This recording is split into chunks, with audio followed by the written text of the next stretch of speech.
Hey, what's up, everybody? We're here, Team Turbo Blaze, with a really exciting uh, deck deep dive for everyone, going over our beloved Draco box. So today we're going to go over the history of the deck. We are going to go over, our headspace on where it's at in the current meta. Talk about matchups. We've got a really fun discussion ahead of us for everyone. So first off, how's everybody doing tonight? Good. Can't complain. Yeah, Yeah, rock and roll. definitely. Yeah, we got the squad here tonight.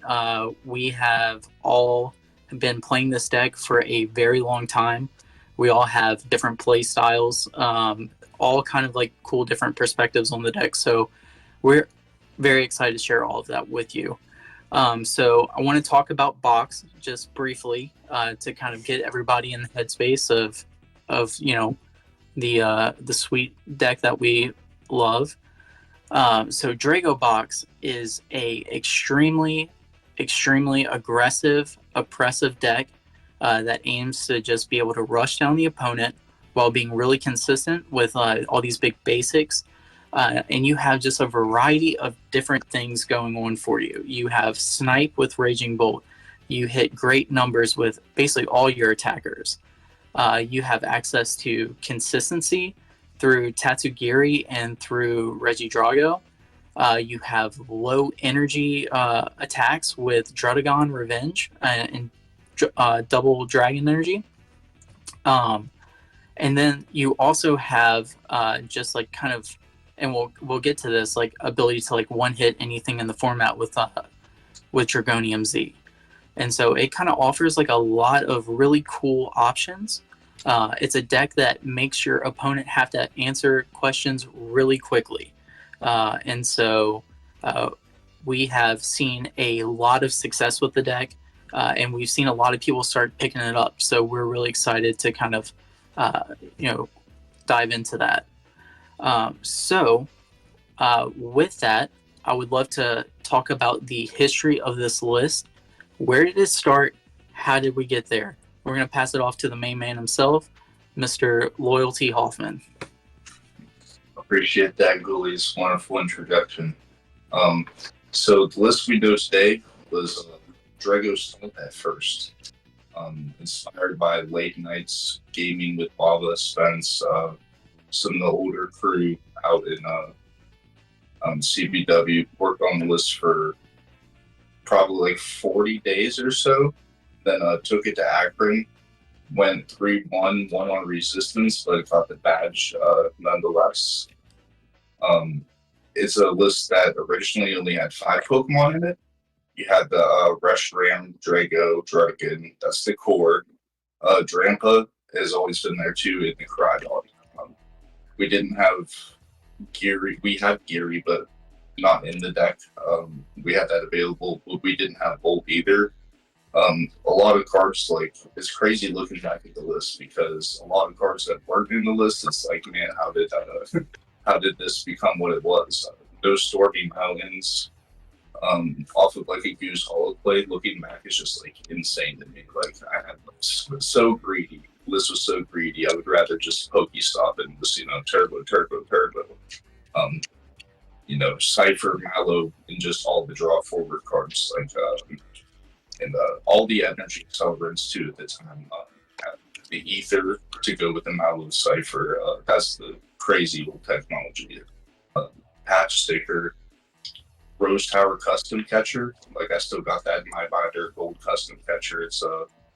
It's really crazy to see where the list came from. And then to the ultimate flip cards to me are the Recycles and Lead technology.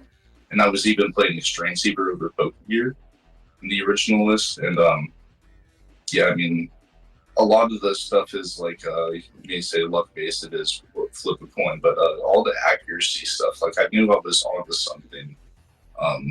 Baba I mentioned him, Baba, shout out Baba. He kind of showed me the way with the deck at first. He leaked to me a little Turbo Dragons that he was running, and he had like stage 2s and some other stuff. Not a lot of like coin flipping stuff, and really like aggressive gaming components. I was like looking to cook up. Like I was playing. I was known at that point for playing dragons, but for stage 2 dragons with like Gumi, the Gudra, stuff like that, like quote unquote consistent, Dragon Knight, Garchomp, that whole jazz. So coming to play that kind of list was really cool, and to see where it came and where it is now is just like a dream come true. I always wanted to be like known as like a cook, a good player, this, that, whatever. But like boxes is worldwide now, and it's time to talk about it, I think. And so this was the original list, right, Lee? This was the list that you went and played at Full Grip in one of their, tournaments that they host, and you had a brief run-in with the man himself, Andrew Mahone, actually taking him down, I believe, in the finals of that matchup. So this is where it all started for Lee as a pilot of this archetype, and then now, like he said, to see where it's came is super incredible. So really cool to hear some of this stuff from the source. Yeah, absolutely. So we like started off with like this ultra greedy list. Like, people either love or hate coin flips. They are going to, live or die by it, right? Like, and that's the fun thing about the TCG is like you have all these like insanely powerful cards, but you're like, it's a 50-50. I'm gonna run it.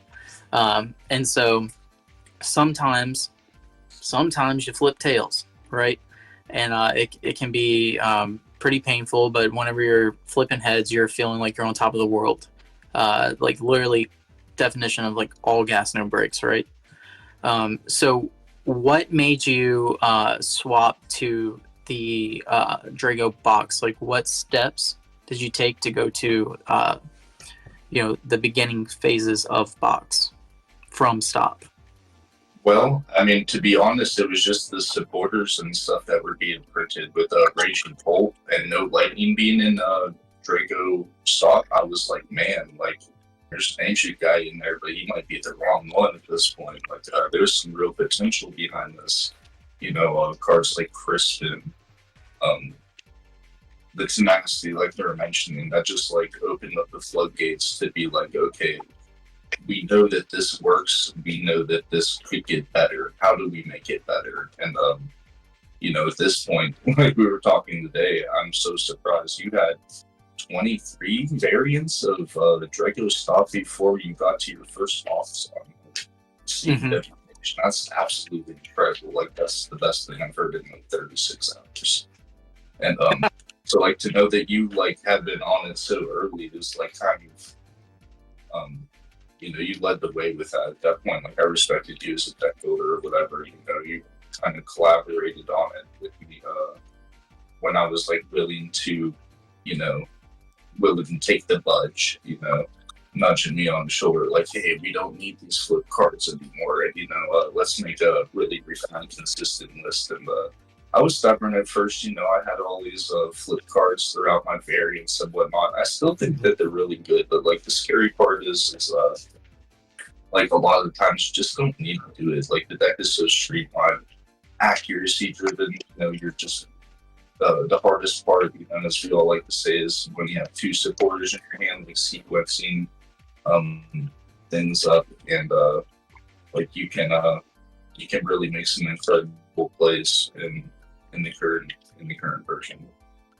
Yeah. Yeah. Piggybacking off of that first version, you had mentioned that you and Ghouls were kind of on something very similar in a completely different part of, the country.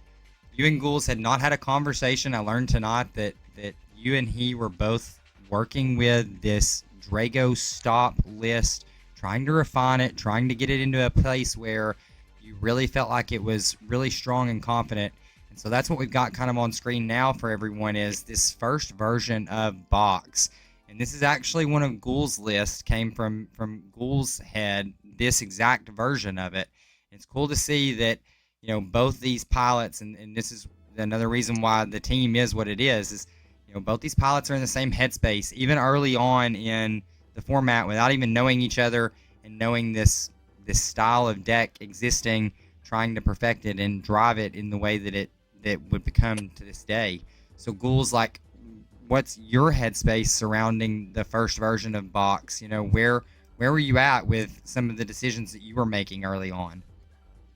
Sure, yeah. I think something important to note here is, like, as far as like the transition to Box goes, we were going like side by side, or working on stop like at different times, right? For me, I'm a really big like retro guy, and so I like always wanted to. One of my favorite decks of all time is like CMT, back in like 2012 era, and I loved how like explosive it was and how kind of random it was. And then with Reshiram, it was always such a cool ability to me. Like it just threw me right back to Celebi Prime, and so like I just wanted to do that. And now the cool thing, right, is like how we have different perspectives, and Lee is such a different player from me. Like Lee is like the guy who is all about just like he's gonna burn the resource to make the play, and where I'm just super conservative, and I will sit back and hold things maybe longer than I should. And so like when we all started playing and all that, like Lee was super inspiring to me about like, okay, like this guy is playing it like this way, and like he's like approaching the match this way. So like it got me like just thinking a lot. And you really see, predominantly in stop, you see like this huge reward for taking risk, right? And like naturally like the deck just looks like it does that, right? But I'm very hard-headed, I'm very stubborn, and I'm just like, yeah, like I'm not burning resources, forget that. But like again, like playing against Lee, like it just like really opened my eyes. I was like, man, okay, like this is like strong, like just being like really like forward versus reactive, right? Because like you think of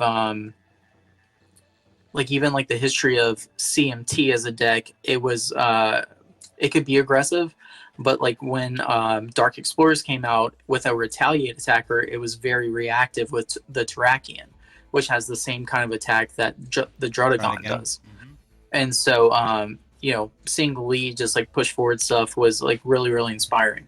So we start getting all of these like new cards, and again, I'm not a flip guy. Like I'm like the opposite of it. I have been burnt so much by flipping tails in big moments, and but then again, I have gotten smoked by people flipping heads, and I have fallen prey to an amazing Raikou turn one. It's happened to me a few times, I'm not gonna lie. But so like Lee and I were talking and like just testing this deck, and I'm like, okay, hey, we got Crispin, hey, we got like Tenacity. Like we just start getting like all these like really strong, consistent supporter cards, right? And I'm like, hey, burning resources kind of suck. Like we kept on getting burnt by the Pokestop. Like we would have some plays where that would happen where we'd like, I don't know, this is just a random one, but burn DDE, Clara, and something else, and then like our way to recover is like super low.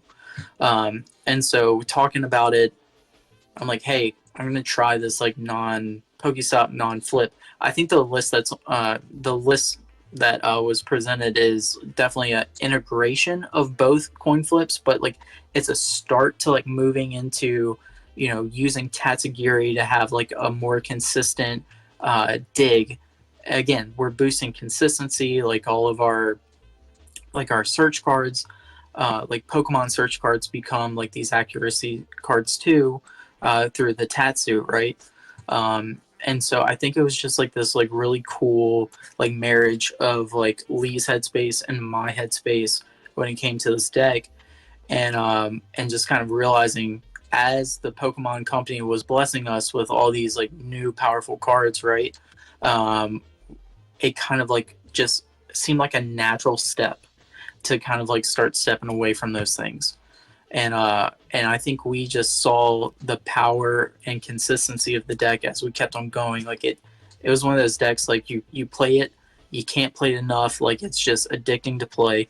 And then it's like, because I'm a control player predominantly, right? And so this is the opposite of things that I do. Right. And it was just like really, really appealing. And so whenever I had Lee pushing me in like this direction to grow as a player, which is such like a shout out to the team, like just really encouraging me to play like with a wider scope. It really opened my eyes, and then we just started fine tuning that list over and over again, and that's how we kind of got to that step. And so you start pushing each other to this point where, at this point, both Ghouls and Lee are in the community. They are playing games with the deck, both of them finding it very impressive. And then Lee goes on an incredible asynchronous run. Now, Lee, this is the next list that we're going to pull up. It's a very special list to you. It's a list that I have signed cards from. Spencer has signed cards from. I think Ghouls probably have some cards from this list. This is your 16-0 list specifically that we want to get into next. So again, my friend, the ball's kind of in your court for this one, because you're the one that gets to talk about this run and how it felt, what decisions you made going into these matches, and why you were on the exact list that you were on. Probably feeling like you were running hotter than anybody in the world through this stanza. Yeah, absolutely. 16-0. I'm not sure that that'll ever happen again. And the craziest part is that like it was almost entirely Andre Costella's variant. Shout out Costello, like the reason why I even am in like Discord servers instead of like on the ranked posts and some jing. He made a variant one time, and I had played it, and I played, I don't know, like 3 games of it, like before I took an async game, and I made 2 changes to it. I put a 3rd fighting over the 3rd water, and then I introduced Volkner over box, and that was like ended up being very influential to this day. Like Volkner with the 2 lightnings, like I fell in love with the card there. The Sonic Compressor was just absolutely crazy. Fury Belt, that was the first time I had played with Fury Belt in any variant, and I still really liked that card. Introduced the first Disruption supporter. We put Marty in the deck. That was another card that stuck into this day. Costello really led the way with some of the changes that we even see today. As far as like the list from that ran the hottest like on record, right? It was just an unbelievable run. Like I said, you said it right. Like I felt like I was the hottest person in the world. Just couldn't lose. Cards like Special Charge, stuff like just bailed me out like at crazy times. I have like very fond memories of like hitting like Trainer's Mail into like fighting Fury Belt, and then like donking Duels or something like that. And yeah, it was over a 2-week run. I believe I did it 2 weeks in a row. Correct me if I'm wrong. Yeah. Incredible. Yeah, I was. It was a quick second. No, it was definitely donks. It was 2 donks in a row because I was so adamant about stopping your run. And I'm just like, bro, I'm going to run you over. And then sure enough, I just got donked 2 games in a row. And I was like... 8 mil too, if I remember right too, which is, yeah, you have to end those quick, terrible matchup. yeah, it was egg mill at the time. Mm-hmm. Yeah, I remember during the 16-0 run, I was big time playing Cerberus. And, Lee and I would play throughout the week, and it would be really fun games, really close games, like 50-50, it felt almost. And then the week would reset, we'd play our async game, and that wouldn't be the case. It was just like, he had it, and yeah, for sure. Yeah, and for those Uncle Spencer's chiming in for the first time here tonight, we definitely have a big portion of what's coming next is going to be going Spencer's way. So, if you tuned in to the video, hoping to hear about Spencer Batten's 1K run, don't worry, it's coming very soon. So just stick with us here through the history of, where we got to where we are, and then you're going to see some of the reasons why these cards that start coming into the list become the reasons why the team is both loved and somewhat hated. So after the 16-0 list, after Lee goes on this incredible run, DRAGOBOX is fully on the map, okay? This thing at this point is undeniable. This is when I first become aware of the list. I was streaming with a buddy from the Cardboard Warrior server, Jeff Bache. Many know him. And at the time, I found this list, and just like you had said, Ghouls, I was hooked. It is a very addicting deck and a very addicting archetype, and playing a very turbo-style list was not something that I had really ever experienced before. I was predominantly a water player, so I like to set my board up, and I like to take my time and take these knockouts as I want to approach them. And this deck's just in your face from the instant that the game starts. This is, like you had mentioned, one of the most donk-heavy decks in the format, just to run you over top of board in an instant. Like Lee had mentioned with the Sadas and the Battle Compressor, the deck just felt inherently strong with ways to recur the attackers late game even. It wasn't just something that would run you off the board. If you were able to hang in there with this Dragon variant, then this variant was able to very easily stabilize and continue to take KOs down the stretch. So that's why, very easily, Lee saw great success with the list, and coming out of this really put DRAGOBOX on the map for what is the next kind of variant / topic of this discussion, and it's the Spencer Batten show, like we had mentioned. So prior to the 1K, leading up to the very first 1K back, this is the Journey Together 1K hosted by Full Grip in Akron, Ohio. Both Lee and Spence traveled to the event, and both of them played DRAGOBOX. Now, in the run, Spence would have a legendary stream game with everybody's favorite Ben Morris. He would then go on to top 4.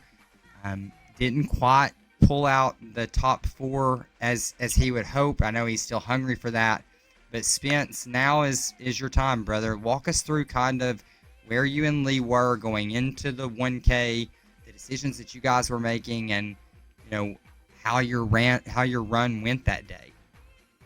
Yeah, well, it's gonna be a rant. First of all, You deserve I made it. top 4. You deserve it. I made 4. top 4 that Yeah, day. we're on. I Yep, made, we're on fourth the. place. Yes, sir. Yep. So, but it was crazy. I going up to it, the whole trip in itself. Lee and his girlfriend at the time came and picked me up. We had just met, first time. Couple of guys that met on the internet at 31 years old, and came and picked me up, and we had talked and developed a friendship with each other. Like he said, like staying up till 2-3 in the morning in the Tricky Gym servers, like 2 years ago now, and just like having a 3-hour car ride where I don't think either of us shut up talking about Pokemon. So leading out there, Lee was fully convinced on DRAGOBOX. I was not. I was fully convinced on this wonderful deck that we built together in the drive-through line of McDonald's called Curse Kiss. And Curse Kiss is one of those decks that, just like you said, it's a coin flip deck. And you can be punished, but you can also be rewarded very highly.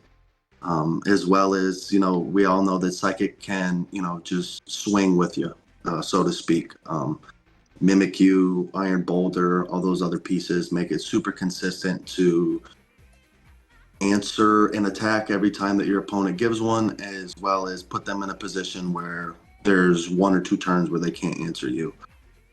We got out there, and we talked a little bit about the colorless matchup. The deck to beat that we thought going into the day was going to be the Hoff Snorlax deck. which obviously it was. And Curse Kiss does not, I think, still, and did not. Well, maybe now with the double energy ban, but at the time, the colorless matchup was horrible. So we sat there till about 3-4 in the morning, trying to figure out what I was going to play. I brought Swamp Fire with me. I brought a shell of some sort of DRAGOBOX list, and I brought Curse Kiss with me. And Lee sat out there, and we built up a DRAGOBOX list, and together, just talking, and I handed it over to him. And he lays out about 6 or 7 cards that are flex cards of the deck, and then he lays out 6 or 7 cards that he thinks that I need. Well, Swing Heavy Ball was in one of those piles, and somehow it didn't make it into the deck. And besides that, I feel like everything we sat there and did for like the 3 hours building the deck was absolutely optimal. We did not land on the same cards. I think it was a 5-card difference. Would have been 4 cards, but hey, I forgot to put a Swing Heavy Ball on the list. Yeah, and then just going out there and, I told Lee, like, I'm going to play a deck that I've been bullied with. I know is so strong.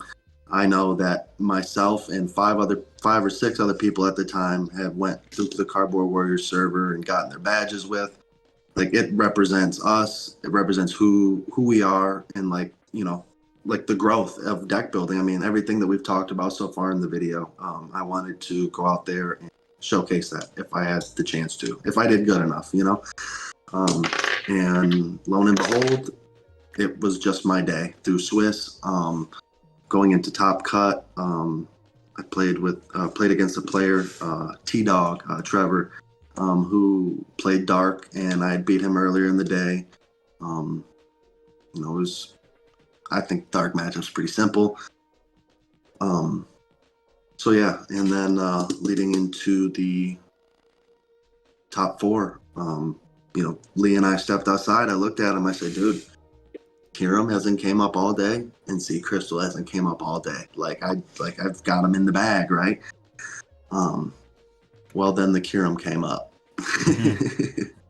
and he wasn't there in my top 4 match, which is fine. It is what it is, and I think if anything, we gave a lesson to the community of GLC as a whole that Swing Heavy Ball is an amazing card. Probably should see play in just about every deck. Yeah. Now, but besides that, I just went out there and expected to, have fun and play a deck that I knew really well, because as I was changing decks and learning new things of the format, Lee was just continuing to onslaught the server of Cardboard Warriors with DRAGOBOX. So, yeah, and went out to have a good time and had a long time. It was fun. Yeah. Now, so the big thing that I want to say about this day, because I remember this day fully. I was sitting on the couch in good old Tennessee here watching, and lo and behold, I see Spencer Batten on stream next against Ben Morris, and I'm like, this is my Spencer Batten. Wait a second, everybody. He flips over that Reshiram, and I say, whoa, this is the deck that I just played on stream. I've been jamming this deck for the last months. I went and grabbed my girlfriend. I was like, hey, you got to come watch this. Something's happening that is super cool. And then Spence, walk us through that game with Ben and how incredible that must have felt. Really, that really put you on the map, right? Like that's a big defining win for someone who, in the Gym Leader Challenge space, that's what we're looking to do, guys. We're looking to be the best in the world. That's why we're here. That's why all 4 of us are sitting on this screen right now, is because we believe that at the end of the day, with our testing and our preparation, that we can compete for titles.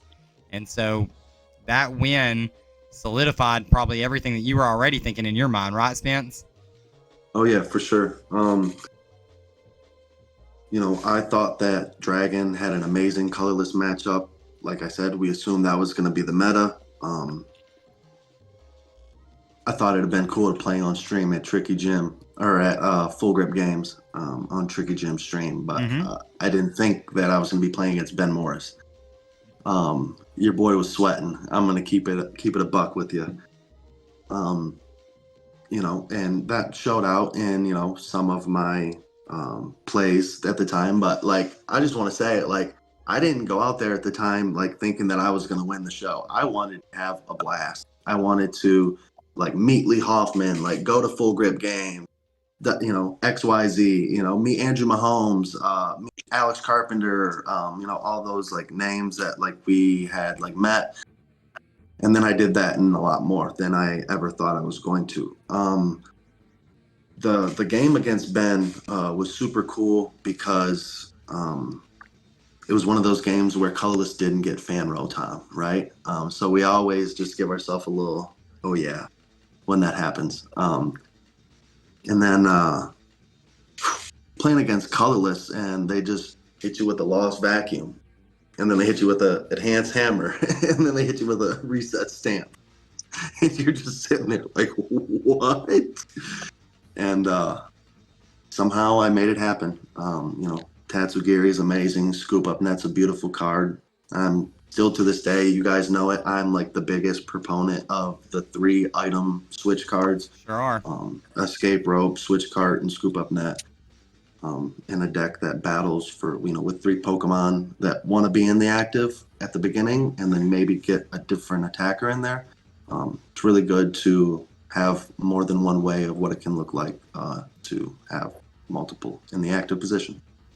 We're gonna stick on this list for just a second too, because this is the first list that we are seeing as the viewer that introduces some of the most, like I mentioned, some of the cards that make us either loved or hated. Okay, so this is the first list that we're looking at that introduced Lost City. The 16-0 list had Viridian, and this is the first time that we see a result, a big time result with Lost City.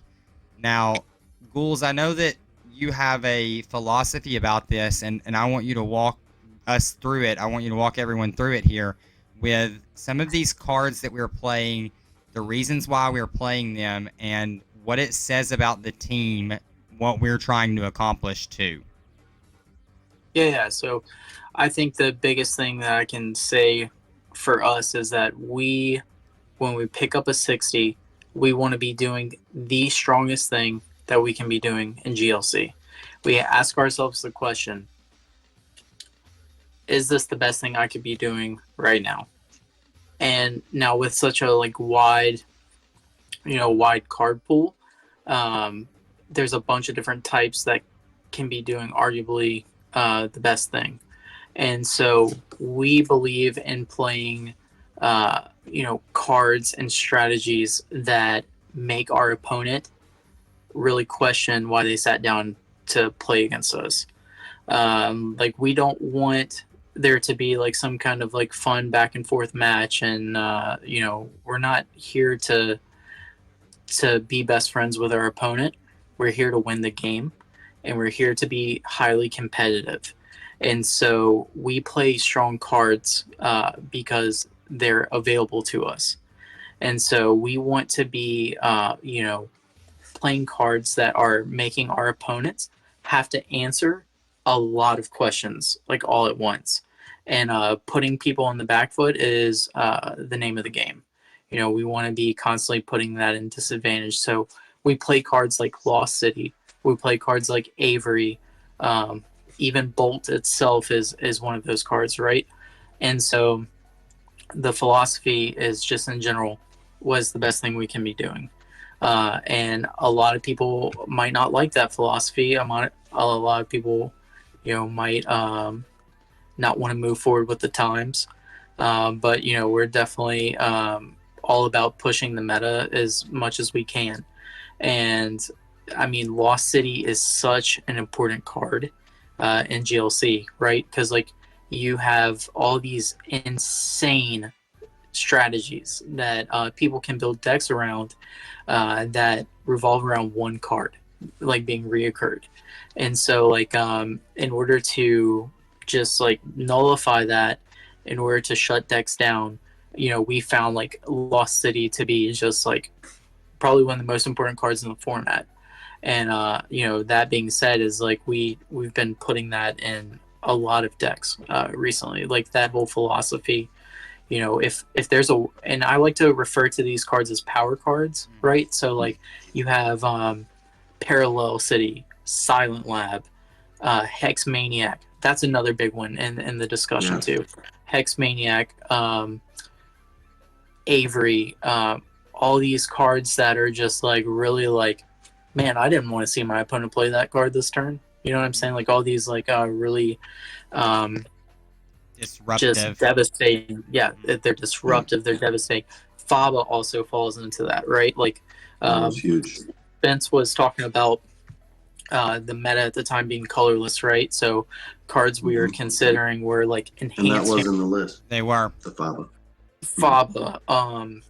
All these like really, really strong, and colorless in particular in that meta too. I mean, we all know colorless as being such a wide deck. And so, playing cards that can like punish that were huge. Cutting decks, draw engines. Like people aren't winning the game if they can't, if they build their deck to draw with a Pokemon, and you take that out. I mean, they're just gonna say, "Sorry, Doug, pass." They're not gonna be playing the game at the speed that you are. So I would say that's like a pretty good like summary of how we like to view the game. I mean, I think my boy Spence has called it Smash Mouth GLC, and again, like you can kind of look at it as like maybe even offensive, but we don't care. So yeah, we're just trying to. I got one more thing I want to chime in about like the Lost City and like you said, like the power cards. I think one of the biggest things that, and I don't know if it was Box or Swampfire that threw the Lost City in there first, but I know we probably did it at around the same time.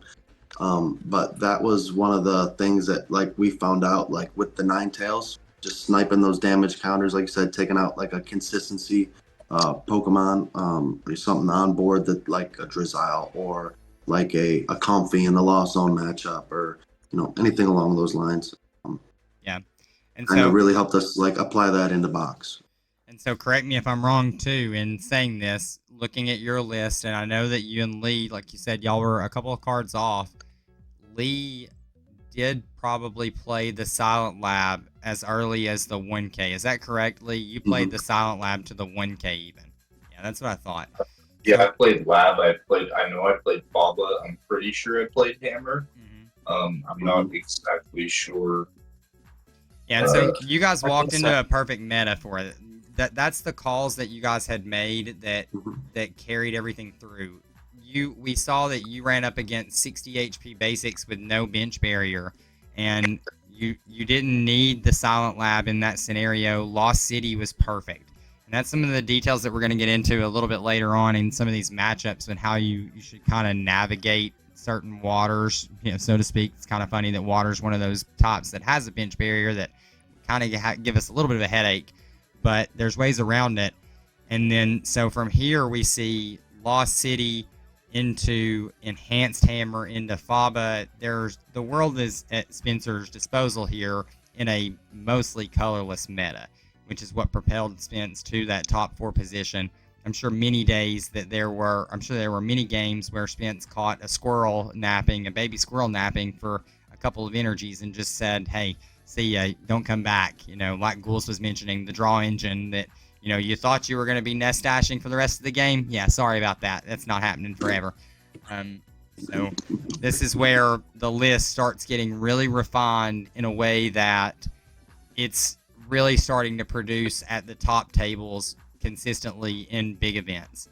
From this list, I kind of, like I said, I was already on the Dragon bandwagon, and I start talking to Spence and Lee about Atlanta, because Atlanta regionals were coming up the very next week, and I had fully planned on playing some variant of DRAGOBOX through the Atlanta regionals, through the side events and all whatnot.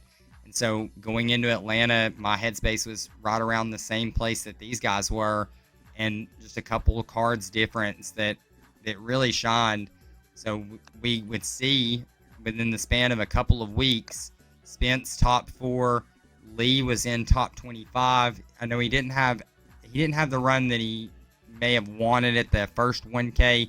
He lost a really kind of technical game against Brooke, someone who went on to top 8 as well, due to some coin flip shenanigans with confusion on a Raging Bolt. And those kinds of unlucky things are just going to happen. And yet still was able to find his way undefeated through the rest of the day and dang near make it into the top cut in both the 1K, and then we'll see a little bit later in the 3K coming up. But within the couple of weeks time span, this Dragon deck produces a top 4 at Full Grip, a 5-0 day at Atlanta Regionals, Tyler Matthews in the Cardboard Warriors tournament that Bash and I held in our hotel lobby, gets second place in that. So the deck's just doing things, right? And so from Atlanta, this is where Turbo Blaze is born, okay? After Atlanta, I return home. We all kind of are chatting with each other. We're still playing games, still playing tournaments. And the 3K has just been announced. The Destined Rivals 3K that Full Grip planned to host in, I believe it was June when we went, guys, right? So June 1st, baby. Yep. So that tournament is announced, and we're playing. I catch a win in a CBW tournament, and I tell the guys, hey, I think that I'm coming to Akron to hang out, to meet, to do this as a group cohesion thing. So coming out of the Atlanta Regionals, I decide that I'm going to book my flight to come see you guys and meet up, and Turbo Blaze becomes a thing. We decide to put the brains of us 4 together and create DRAGOBOX in a way that, could dominate a large tournament. And so the testing that would begin from that night going forward was incredible. We're talking about 8 hours a day testing, day in and day out. Lee Hoffman and I from 11 o'clock to 4 o'clock. Ghouls and Spence at the night shift, literally from 8 p.m. to 1, 2, 3 in the morning, and it did not stop. The inclusions for this tournament, you can see them up here on screen now. We were all on the same 60 going into the Destined Rivals 3K. Spence was kind of kicking around the idea of a little bit different variant with the sodas and with that whole package. But the night before... 5 cards. Yep, the night before As always. he asked us all, he said, hey guys, this is what we're doing, right? And, completely loyal to the cause, he switches those cards and then, funnily enough, ends up being the hottest one in the room again of us. But you see cards here like Hex Maniac, like Avery, some of these power cards that Ghouls had already mentioned. We're building to a deck that is as best as we believed that it could be for this event. We had Kyurem out of the list at this point because by now we had assumed that the room would be a little bit smarter and that bench barrier would be played. Colorless was on the big downturn because all of the double energy bans. So we figured Water and Psychic would be the most prevalent decks in the room. By the way, we were right on that. And we figured that they would play their bench barriers. By the way, we were wrong on that. We told Spencer as a collective, Spencer, you want to play Kyurem? Get to the top tables. You'll never see it matter. And then Spencer proceeds to get to the top tables where a Water player slams down Colress with zero hesitancy and no bench barrier on board. Things happen, right? But what we can say about this testing session and what came from it is that we were right on a lot of the things that we thought were going to happen. Minus the whole bench barrier situation, the majority of decks that we tested were Psychic with Monkey Dory. We tested a ton of Hydro Pump, and we tested Lightning Spread because we knew that the Full Grip guys were going to be on Lightning Spread. Lightning Spread was a popular deck too from outsiders as well. So those were the 3 decks that we really put our nose to the grindstone and tried to figure out how to make those matchups kind of tilt in our favor. You see the double tool removal in here for the first time. We're playing both Lost Vacuum and the Field Blower. So we were really trying to control even the mirror match. That was another thing that was on our head. Hey, DRAGOBOX has had a couple of big performances. What if we see it? What kind of swings the scales into our favor? Well, not having access to all their tools and us having access to ours probably swings it for us. Lost Vacuum would come up against Psychic in ways that we could get rid of the Dimension Valley permanently. We could get rid of the U-turn board permanently. And those exact cards in the moment would swing games for us in testing sessions. So that's why they were included. They were so strong that it was really hard for us to ignore them in the moment. And this came down to literally the last couple of days, the last couple of hours. I'm not even going to lie. We were sitting at Lee's house in Sharon and working through the last few minutes of, hey, are we actually playing this as our 60th card? What's our 60th card actually going to be, guys? It was incredible, to say the least. To be part of something like that for the Gym Leader Challenge space, I'm not sure that I can say that it's happened before. And I know that I'm happy to say that it will happen going forward. That's definitely the plan for even the next event, is for us to be at the forefront of the meta and thinking at what's coming down the pipe. But this list, guys, this is the one that I'm the most proud of personally, because it's the one that, I had the most hand in helping test and develop and build towards. And I know I didn't have the greatest result in Akron. Lee and I hit each other, in fact, in like the 3rd round of the tournament, trying to decide if we were going to, intentionally draw at that point. Lee goes on to have a splendid day, and he even hits a Lightning Spread matchup on stream for his winning in. A matchup that we had tested time and time again. But Lee, unfortunately, that day, he told us many times, guys, I'm having to sell my soul to play the game. And it showed through during that game, as he even had to attach the Dragonium to the Regidrago for no effect. So it's just, the way that the deck played out, it kind of laid down on him. But even still, in that, and I give him credit to this day, a normal DRAGOBOX game with all that going on, you're not in that game. And Lee Hoffman had this at a 1-prize game, down to the last 1 prize, where at the end of the game, he shakes his opponent's hand, and his opponent's like, yeah, I was nervous the whole time. So Lee will be humble about it, but I'll gas him on it for sure. He can sit back there and just chill on it. But, Lee was very much in the conversation that day to also be in the top 8 position. And, man, that was the goal, really, going into the 3K, was us all telling each other, hey, let's all get to the top. Let's find a way for us all to be sitting there at the end of the day. And it worked out.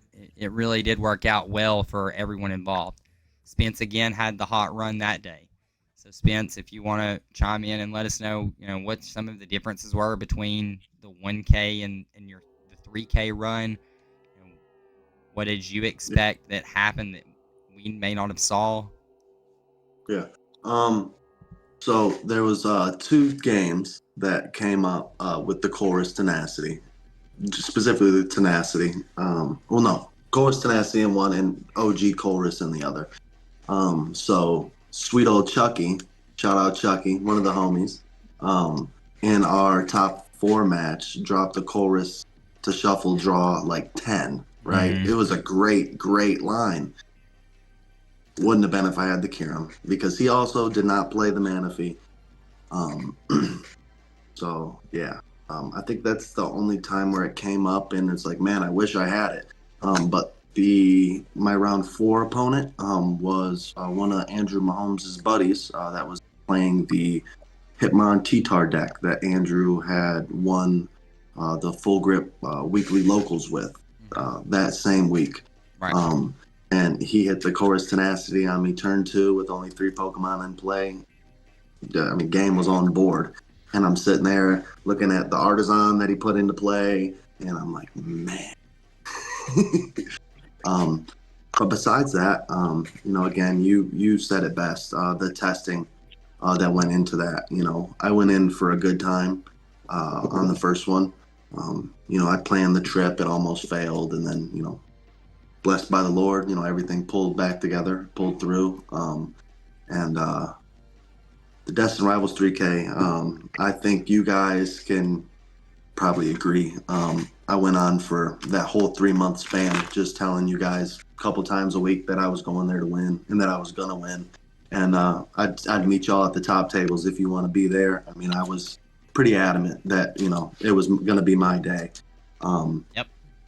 Just the faith that I had in myself as a player and the grind that I was put through by the group of people around me, through the amount of times that, this is the best way I can say it. The amount of times that I was bullied by DRAGOBOX, I was fully confident in it to go out there and to do exactly what has been done to me.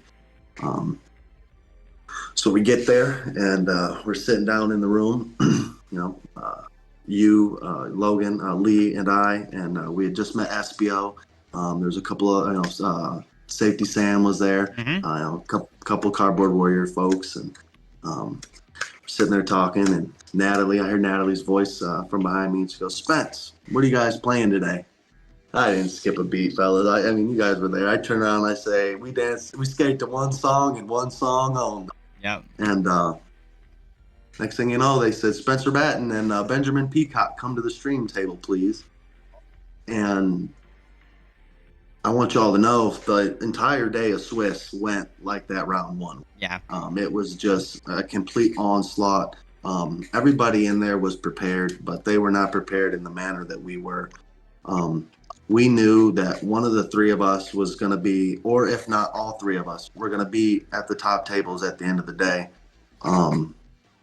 Just based upon how we knew the matchups, right? And how we knew our deck. I mean, it didn't even matter what anyone else brought. We know it like the back of our hand, and we're going to get there. It was just wild, with all that testing that went into it, I would be in the middle of games and be like, man, this is why I put this card here, baby. Everything felt so great, right? I finally sold into the Avery. That was one of those things that the night before was like, okay, I'm not playing Masada's variant. I'm going to play this with you guys. And Lee, what do you want to trade for a full art Avery?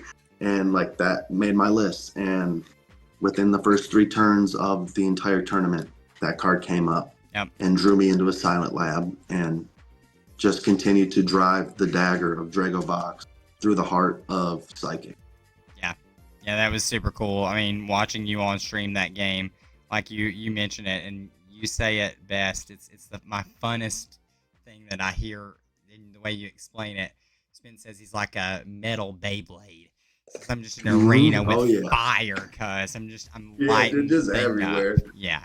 And so that was extremely awesome for the team to see. I was just sitting back at my table looking up at the stream game, and I see Spence has already taken 3 prize cards. I'm like, yeah, that game's over. Sorry for being in that one. But it's definitely showed the power of DRAGOBOX in an instant. Kind of got us a little infamous as well for a little bit of our custom artwork. I think I would be crazy to not mention, some of the stuff that went on with that. It kind of put us in another spot of infamy, as we're now known as the Crispin with the cigarette Riley. That's definitely a fun topic, and something that I've even expressed to anybody. If you want to reach out, we'll tell you more about the story and even hook you up with maybe a custom art of your own. But so from here, this is where we kind of end the story with DRAGOBOX and the list at the moment. But that's not the end of DRAGOBOX, because the deck is constantly evolving. We're testing new things as we speak. The whole Kyurem versus no Kyurem conversation comes up weekly, even still, because at this point, Ghoulies wanted to touch on this subject. At this point, guys, where are we at with the Kyurem versus no Kyurem? I personally believe that it's something that we should be playing for the simple fact of, I think we all got to this point. We're kind of tired of getting disrespected. Seeing the Colruses played down, seeing the no bench barriers. It didn't feel good to a certain extent. And go ahead, guys. Y'all talk about this for a minute. Yeah, I think first off, we have to state this because we didn't actually get a chance to really rip through this. But Lee and I spent an ample amount of time on Kyurem. Manually powering that thing up. What, Lee? We were playing lists with metal energy at some points, right? And I just remember being in chats and stuff and just being like, yeah, Kyurem, we're gonna pull it off. You can say that, but you can say that this is clunky. It doesn't matter. We're still gonna do it. And granted, we definitely did do it. There's a lot of moments where it felt insane. The card just has it's inherently threatening. Right? Even in box right now, we can do it. We can do the energized play to it turn 1 and just threaten. It's possible. Anything's on the table here. We're definitely putting it on the table, if you know what I'm saying. And so it's a card that's dear to me, but I also believe at this point in my life I'm probably the biggest Kyurem hater. Just because I think that y'all know this. I'm always talking at y'all about this. While I think it's really cool, there's two things that come to mind. A lot of the instances that we come up with online is open deck list. And so number one, just it doesn't really count, but online stuff, it's not as potent because people are pulling up those lists and just looking at everything during the match. You hear them say it, hold on, let me pull up the list. I'm that's real cool, but it's available. So then you have the concept of I believe people who are playing chorus, all the decks that play it, I think that we should be winning regardless. And I also think that good players can play around it. I've sat against a Lost Zone deck and I could not use Kyurem. Not only because I could not use Kyurem because they kept on VS Seekering the chorus back, or they would use Mewtwo to get it out of the discard pile. Good players can play around it. But also there was a threat in Lost Zone particular called Nihilego. And or Mimikyu, right? Psychic decks have Mimikyu too, which I don't know about y'all, but I don't want to be Trifrosted back. I don't want to go there. So I think in a meta that's unexpected, I think it is very strong. But I don't think it's needed to win games. I stand on that. But I really, really, really like the card. I think its stats are really cool. And it's it should make your opponent afraid, knowing that just the card exists. That was a big sentence that we kept saying, was that, in games that you can use Kyurem, you probably should win those games anyway, right? That's where, as routing and as a player, we came to the agreement that if you need Kyurem, you're probably not in a great spot, or you should have been winning otherwise, right? So that's where the headspace was then. Now it's kind of shifted a little bit, I believe. And as Ghouls mentioned, I think it's really dependent on whether it's open team sheet or closed team sheet, right? Whether the lists are public knowledge or whether it's you're walking into a place where no one actually knows what you're playing. Because you could very easily be in that scenario where they have no idea if you're playing the Kyurem or not. At this point, we've done enough meta manipulation, hopefully, that people have no idea whether we're going to show up with it or not. And if that leads to them not playing their colorless cards, then cool. And if that leads them to playing their colorless cards right into our Kyurem, even better. But we do know that some of the drawbacks from Kyurem, we had mentioned that with the bench barriers, if a bench barrier's in play and you go to Hex or Silent Lab, you can't really turn off their ability without turning off your own. So it makes it kind of a little bit of a headache with those bench barrier tops. We have to play Silent Lab for those exact reasons. That's something that I was mentioning a little bit earlier. We play the lab in those scenarios to get around. And, we can even use this as a segue, because I think the Kyurem talk's kind of at a good point there as a segue to get into some of the matchups and how we approach certain matchups within the format, what we're looking for, what we're looking to not have happen to us, those sorts of deals. So with that, I think the first matchup that we have on the docket is the colorless matchup. And I know specifically colorless has undergone a lot of changes since the 1K. Both of the twin and double colorless energies have been banned as of recent. It feels like forever to us because we've been testing in a world where these double energies don't exist for quite some time.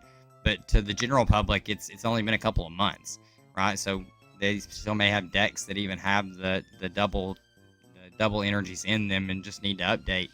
But for right now, I think we live in a world where we're not seeing a bench barrier Pokemon from the colorless side.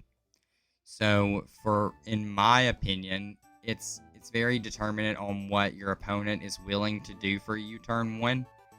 The best thing that you can see if you're going second on the first turn of the game is them have committed a Squovit on the first turn. Because that's where we live in that area where we're a Guzma and Hala, we're a Colress's Tenacity away from lost zoning your Squirrel for the rest of the game. That's, I think, where the predominantly powerful position lies when we play against colorless, because they can't shut down the Snot to the bench. And I feel like that's probably saying that for several of these types that we would talk about, minus the ones with the bench barrier, right, guys? Is that our early lines, we're trying to Lost City or support still as quickly as we can.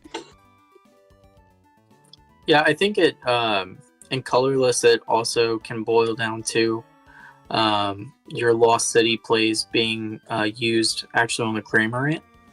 I think that's like pretty relevant because it becomes a pretty intensive resource war because they want to Lost Zone your Druddigon and you want to Lost Zone the Cram.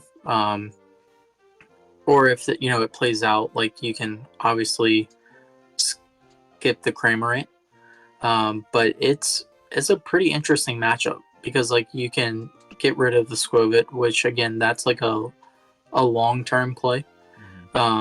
Because they're gonna still be able to draw a lot of cards, but definitely not as many. And limiting their options, colorless traditionally has played less accuracy cards and more just like I'm just gonna draw through my deck cards, and or like on top of energy acceleration. Again, there's like a bunch of different versions out now. So there's we've piloted or like made our sample in colorless, and I think the matchup's like pretty. I'd be really curious to hear what y'all think, but I think it's like a pretty strong 50-50. It can be really, really close. It's actually a really fun matchup in my opinion. Lee, how do you feel about it? Yeah, I mean, like, the beginning of the game, it's kind of, you hit the nail on the head, Logan. Like, what can you do for me? Like, if you're going to put your Slowbit out there, then I'm shooting for that. Right. If it comes to a point where it's like Cramorant hours or you have to preemptively bench it, like, I might think about that. There's a lot of ways that you can get ahead. There's also, like, some, like, tricky stuff that they can do to you, but, like, that was more so before. I don't fear. I mean, nobody really fears colorless quite as much as they did going past that first 1K, but colorless doesn't feel bad, like a bad matchup for Box by any means. I think we're favored pretty much into everything, and then like the real crunchy matchups are like Psychic and Water. Things that get big. Things that get big, right? Yeah, that's definitely a common kind of problem with Box, is that, we can take down some big attacker at any point in the game with a correct sequencing of Dragonium. But with some of these other lists that are out there now where they're recurring these big attackers, or there may be more than one large attacker, how do we get through the second one? Usually the answer is we kind of have to two-hit it and play carefully around the damage there. And this is why the Lost City is so important from now going forward, is because it helps us be able to remove engines while we still are able to succeed in our plan throughout the rest of the game.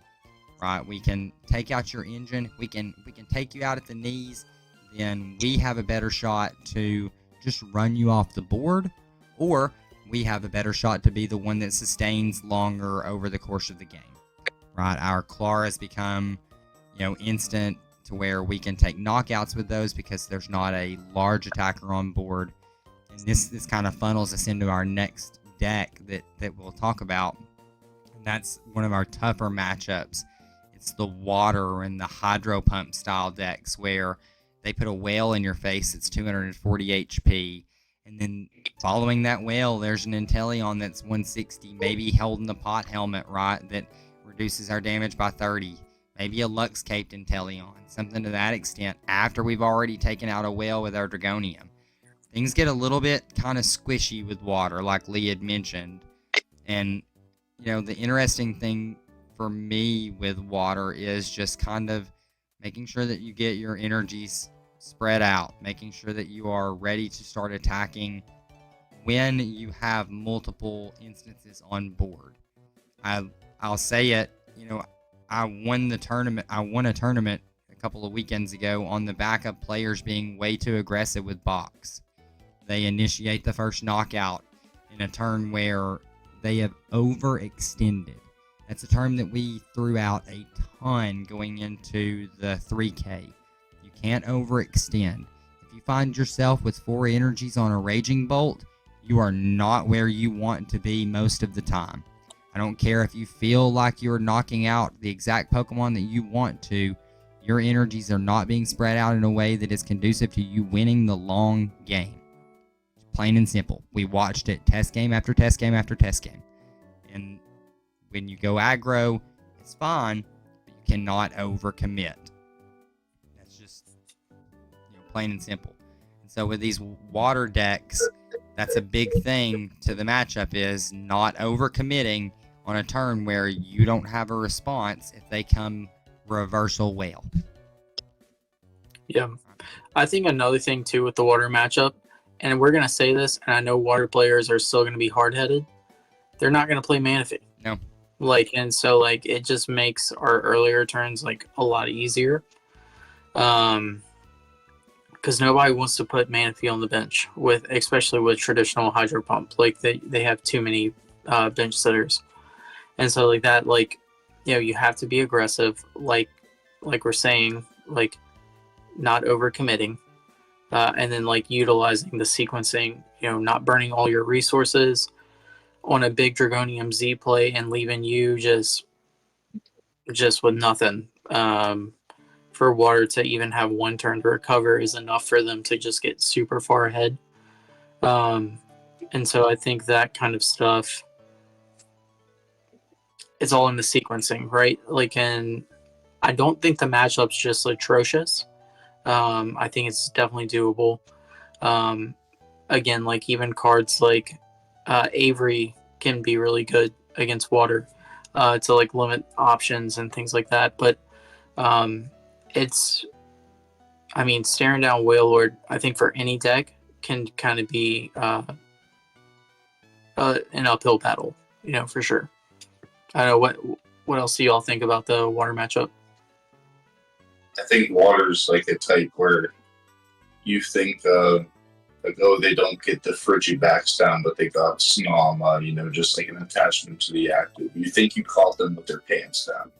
And here we go for Rhyhorn onto the Wailord, Wailmer into like reversal energy, Wailord, like even if they're not attacking again, like after that turn, like being able to restabilize and then like catching you overextending is just how you lose those games. Absolutely, like spread your energy out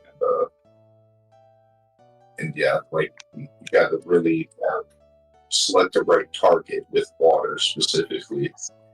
Like psychic is kind of easier, but like water, it's hard to tell what the right target is. The best thing they can do is just put a bunch down and then just hope you guess wrong.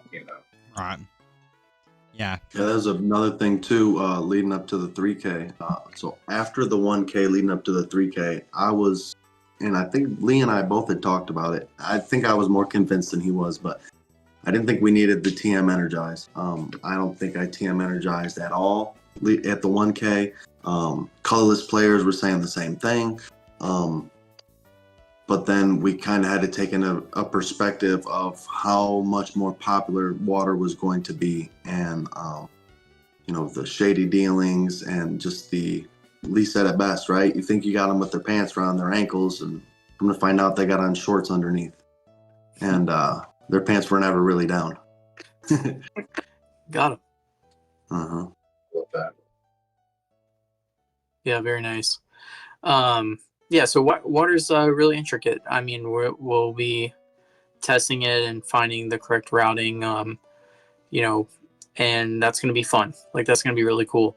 I definitely think Box has the tools that it needs to be able to handle that. How do we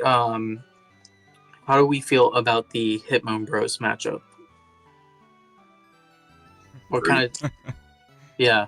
And why is that? What card just kind of shuts that down? Lost City. Lost City.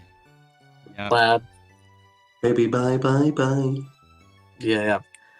I mean, there's not much to say about that one. I mean, it's just, again, we're super fast, and the Lost City just shutting off the combo, and then even Lost City and Okidoki is I don't know, like, it's one of those things where, like, for the dog too, like there's just not a lot to worry about. Like you got extra champ if it gets big.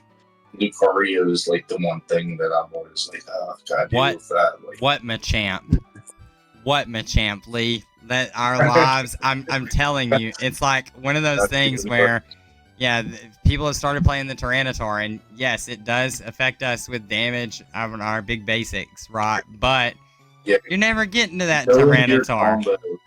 Go into your combo and then just lose one of the fellas back around the block.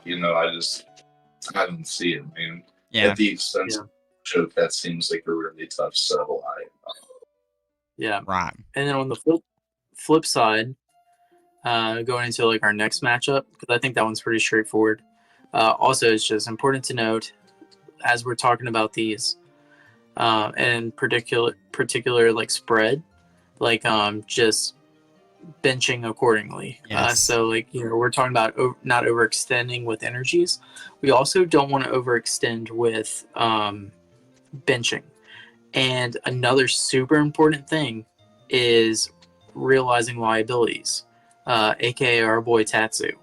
Tatsu can definitely lose you games just by existing on the bench. And so I think we have definitely gone through the thick and the thin when it comes to figuring out when to bench Tatsu and when not to. But yeah, so leading up to our next matchup, we have Lightning Spread. Lee, how do you feel like how should we approach Lightning Spread? I mean, it's not as simple as it sounds. Because spread where like you have to keep in mind of staggering your guys, but also, being aware of like reactive Reggie Leckies or like a teammates, they got 2 Dynamotors and all the counter cards, so it's a little bit trickier. They can dig for plenty of those things if they got the Zebra. It's one of those 70 HP guys, because generally the first Thunderburst Storm or 2 will go to the Dynamotor guys if I can't reach. If I'm swinging 60. If I'm swinging 90, it's probably Electabuzz. But you got to lost on the Reggie Lucky. You can't let that guy come back and hit you for 120, because they're going to have Muscle Band, they're going to have Electro Power, they're going to have damage on the board already. That's how you lose the game. Yep. You have to make sure Reggie Lucky, they can only get 1 or none. Make them pay for benching it. You gotta get that guy in cuffs quick. It's worth the. That's the one time where I'm like, okay, I might put a 4th energy up this. Yes. Just drop Mhm. Yes. Yeah, and I think Lightning Spread is like the start of the conversation of matchups where support nine times out of 10, the support is not your Lost City target. It becomes the easy recurable attacker. Right. Yep. We're coming into some of those decks right now for sure, where you definitely see that we have decided as a group collectively that favoring knocking out the Pokemon that's the main threat to your strategy is actually what is more important than going after the kneecaps, right? And this is one of those big ones. Another thing that I think that shined through with this one, and Lee kind of touched on this, is that because of the reactive cards in Lightning Spread, this is a deck where it was fine to use your first turn of the game to turbo energize rather than extending to take a knockout with the Bolt.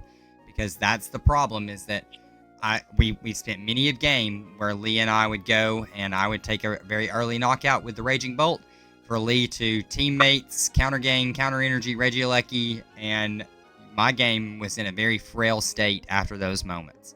So taking that extra time to go ahead and stabilize with your energies spread out, usually to a Regidrago and Raging Bolt, so that you have both of your 130 guys out there. They're not the easy 120s that, Regidrago just takes down by itself. That's where you want to be living against Lightning Spread in those early turns of the game.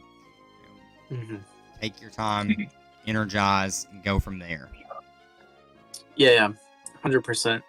It's definitely it's a good attention there to what the Lost Zone target is. And I think water can kind of go, by the way, just because I don't think we really touched on the Lost City targets and water. I think that I think we've landed on number 1, the whale, if we can. But that's actually pretty difficult to do with it having 130 health. So we have to hit a gust on it. Or the Lost Zone with the Dragonium Z is another option.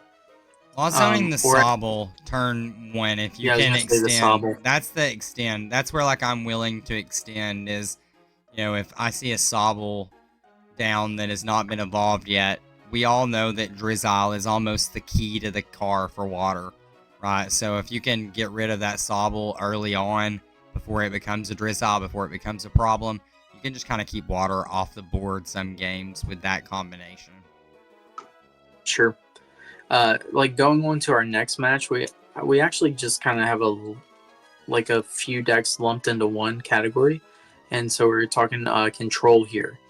And so control, we saw at the last full grip tournament, got 2nd place, and then I think it got top 4, actually losing to DRAGOBOX for the NAIC Switch Series. So control, there are quite a few different categories of control. You have lock decks, you have recursion decks, mill decks kind of are the main goal of all of those at the end of the day. But Box actually has a very strong control matchup against the majority of control decks. Reason being is that it has a very, very high amount of basic energy. and it has a lot of ways to reoccur that basic energy and to accelerate that basic energy out of nowhere. So with things like Crispin, with things like Chlora, uh, energy retrieval, like all of these cards like make it pretty difficult for a deck that's just like aiming to like mill something or like hit an energy off once a turn. It makes it hard, but the other factor here that makes us favored into control is Lost City.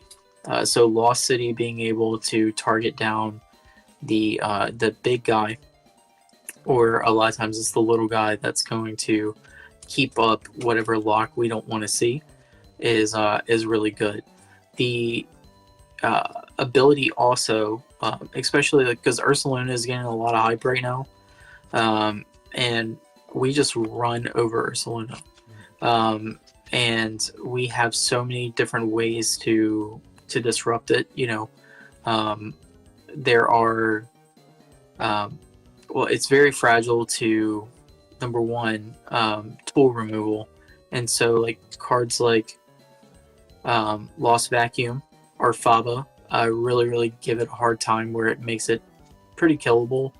Granted, it has 180 HP, so that kind of is a weird math number for us, but we can hit that number. And then we also have the Dragonium Z, which is really good at one-hitting a caped one, on top of Lost City. And so, anyway, things like Sableye, things like Magnezone control, colorless control, all these things like that are trying, well, maybe not colorless control. There's like 5 different variants for it, so I don't want to just lump everything in, but right. I do think it does very well into control decks. Fairy control, Raging Bolt just is a control deck's worst nightmare. The only thing it does struggle against, and I can let you guys talk about this too, I know I have bias, is like locked decks, like actual decks that aim to deny the ability to play the game or certain cards. And so Box can really struggle once it starts getting energy manipulated or something like that, where you can't recover those energy cards, right? I don't know. What are y'all's takes on control in general? I think that just in general, you said it best in the fact that we play a very gatekeepy card in Raging Bolt. We don't allow the shenanigans here. Good luck trying to get them off, but more than likely we're going to be sniping down your Teddy Ursa before it ever becomes an Ursa Luna. Send that thing to the Lost Zone because you don't have bench barrier, so I'm not having to play my Silent Lab.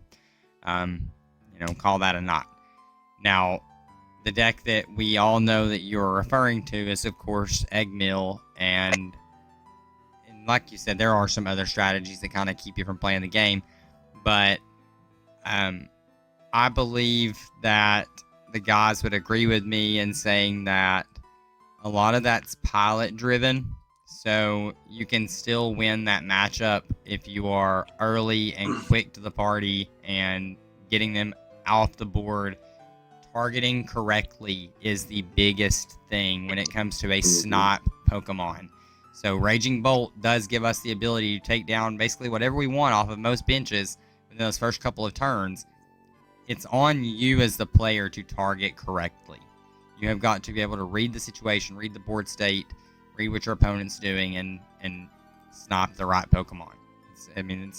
That's what wins you games most of the time. Yeah, 100%. I think the biggest thing with lock decks and Eggmill, like we're speaking on, is Dragon is the only unique type that requires multiple different kinds of basic energy for the attack cost. Right. We have this wonderful sweet man on our team named Chris Hill, and he likes to do these things called color games. Yeah, we'll just leave it at that, and it can get really nasty. It's headache. The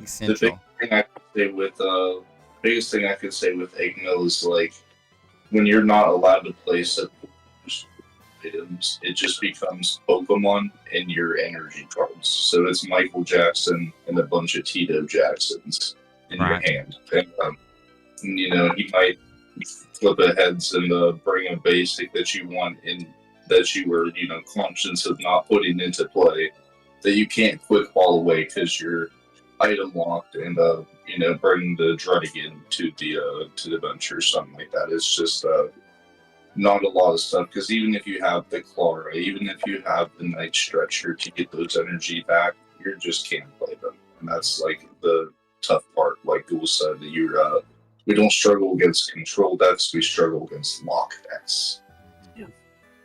Yeah, and there's like hand control decks that can be tricky too. But like the biggest thing that like we've been saying, like we're fast to the ground. So there's like a huge way, like option for us to beat those decks anyway, right? Like targeting the right thing with Lost City is huge. Like you have to know the matchups, you have to know what these control decks are trying to do, and like with the right luck too, like anything's winnable. And so I think we just have really good across the board control decks that can struggle with that kind of aggressive, like just removal, like from box, like being able to just take these things out that you're trying to develop your whole strategy around. It's an inherent strength, because also a side note, a lot of control types don't play bench barrier, or they just don't have access to it. I think that they would. Some decks will play forgetting the name of it. The there's Pillar? a stadium. Sky Pillar? Yeah, Pillar. Yeah, sorry. And so like you as a box player just need to be a little patient with stadiums. And here's another thing is like in control too, I can't stress this enough, like you have to be patient. Like you have to hold on to resources. You probably 9.5 times out of 10 don't want to be playing Peony. And you need to just sit back, pick your lane, and take your shot, So anyway, I think that kind of like wraps up control. Does anybody have any other feedback? I know like as a control player, matchups feel pretty tough, unless if it's in particular like a lock deck. All right, so next let's go into grass. This was a really interesting one for us, right? I think it's safe to say that a lot of the GLC community did kind of write off grass. But grass recently got Badoo, and they also got Shaman, so bench barrier, which for us is actually a kind of a big deal. It makes our life a little bit harder in order to disrupt things, on top of just like the inherent like large HP of all those grass support guys. Like it's pretty obnoxious. So anyway, yeah, how do y'all feel about, let's just say like Rillasaur? I think that's a pretty solid one to talk about. What is our goal plan, our game plan against that? This one's pretty simple. So this one was one that we were also not respecting ourselves going into the 3K until about a week and a half prior to. And this was a Lee and I kind of realization. One day I just said, hey, you think we should get a look at grass? Because they're going to have bench barrier. And there were quite a few of them at the last tournament, yada yada.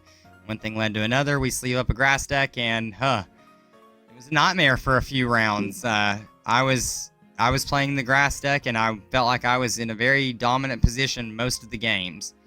And then we learned that basically what makes everything tick is the Rillaboom for that scenario. So if you can remove the Thwacky or the Grookey before it becomes a Rillaboom, then that really is going to put you in a really strong position for the rest of the game. As then they're not going to be able to accelerate those energies into play. And from there, you can slowly start to pick away everything else, right? There's times where Torterra is going to be in your face, but again, we have the technology to one-hit a Torterra without any real worries, especially if we only have to do it once, right? And these Realisaur lists are not recurring Torterra multiple times throughout the course of a game. They're usually getting Bramble Gassed at the end. And Bramble Gas is easy for us to deal with because we've got Hex, right? So a lot of these things that originally were kind of giving us trouble with the grass matchup, we found that the route becomes much simpler if you remove the monkey from play, right? And that was a very brilliant revelation over the course of a couple of really tough test games with Box kind of feeling like it was on the back foot most of the day. Right, Lee? You'd agree with that, I think.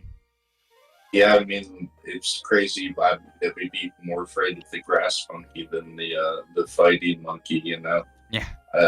In that regard, like, because the bench barrier getting taken out and then, like, the bench barrier coming in for grass, like you said, it already had results.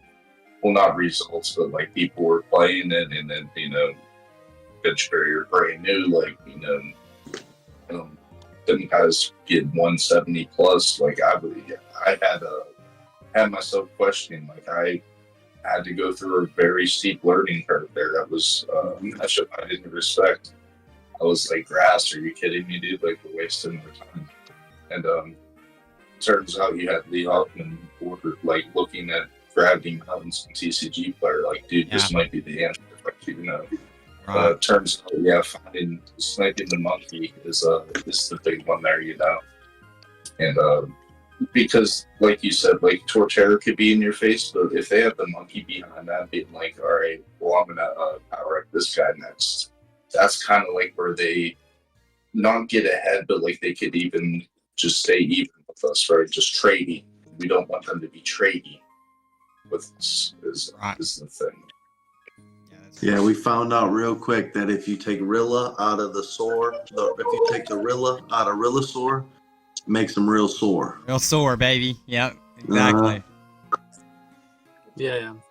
And it's not like you're going to see a lot of that in the grand scheme of things, but it is a matchup that you better be prepared for. Yeah. I think it's one of the most commonly played entry-level deck.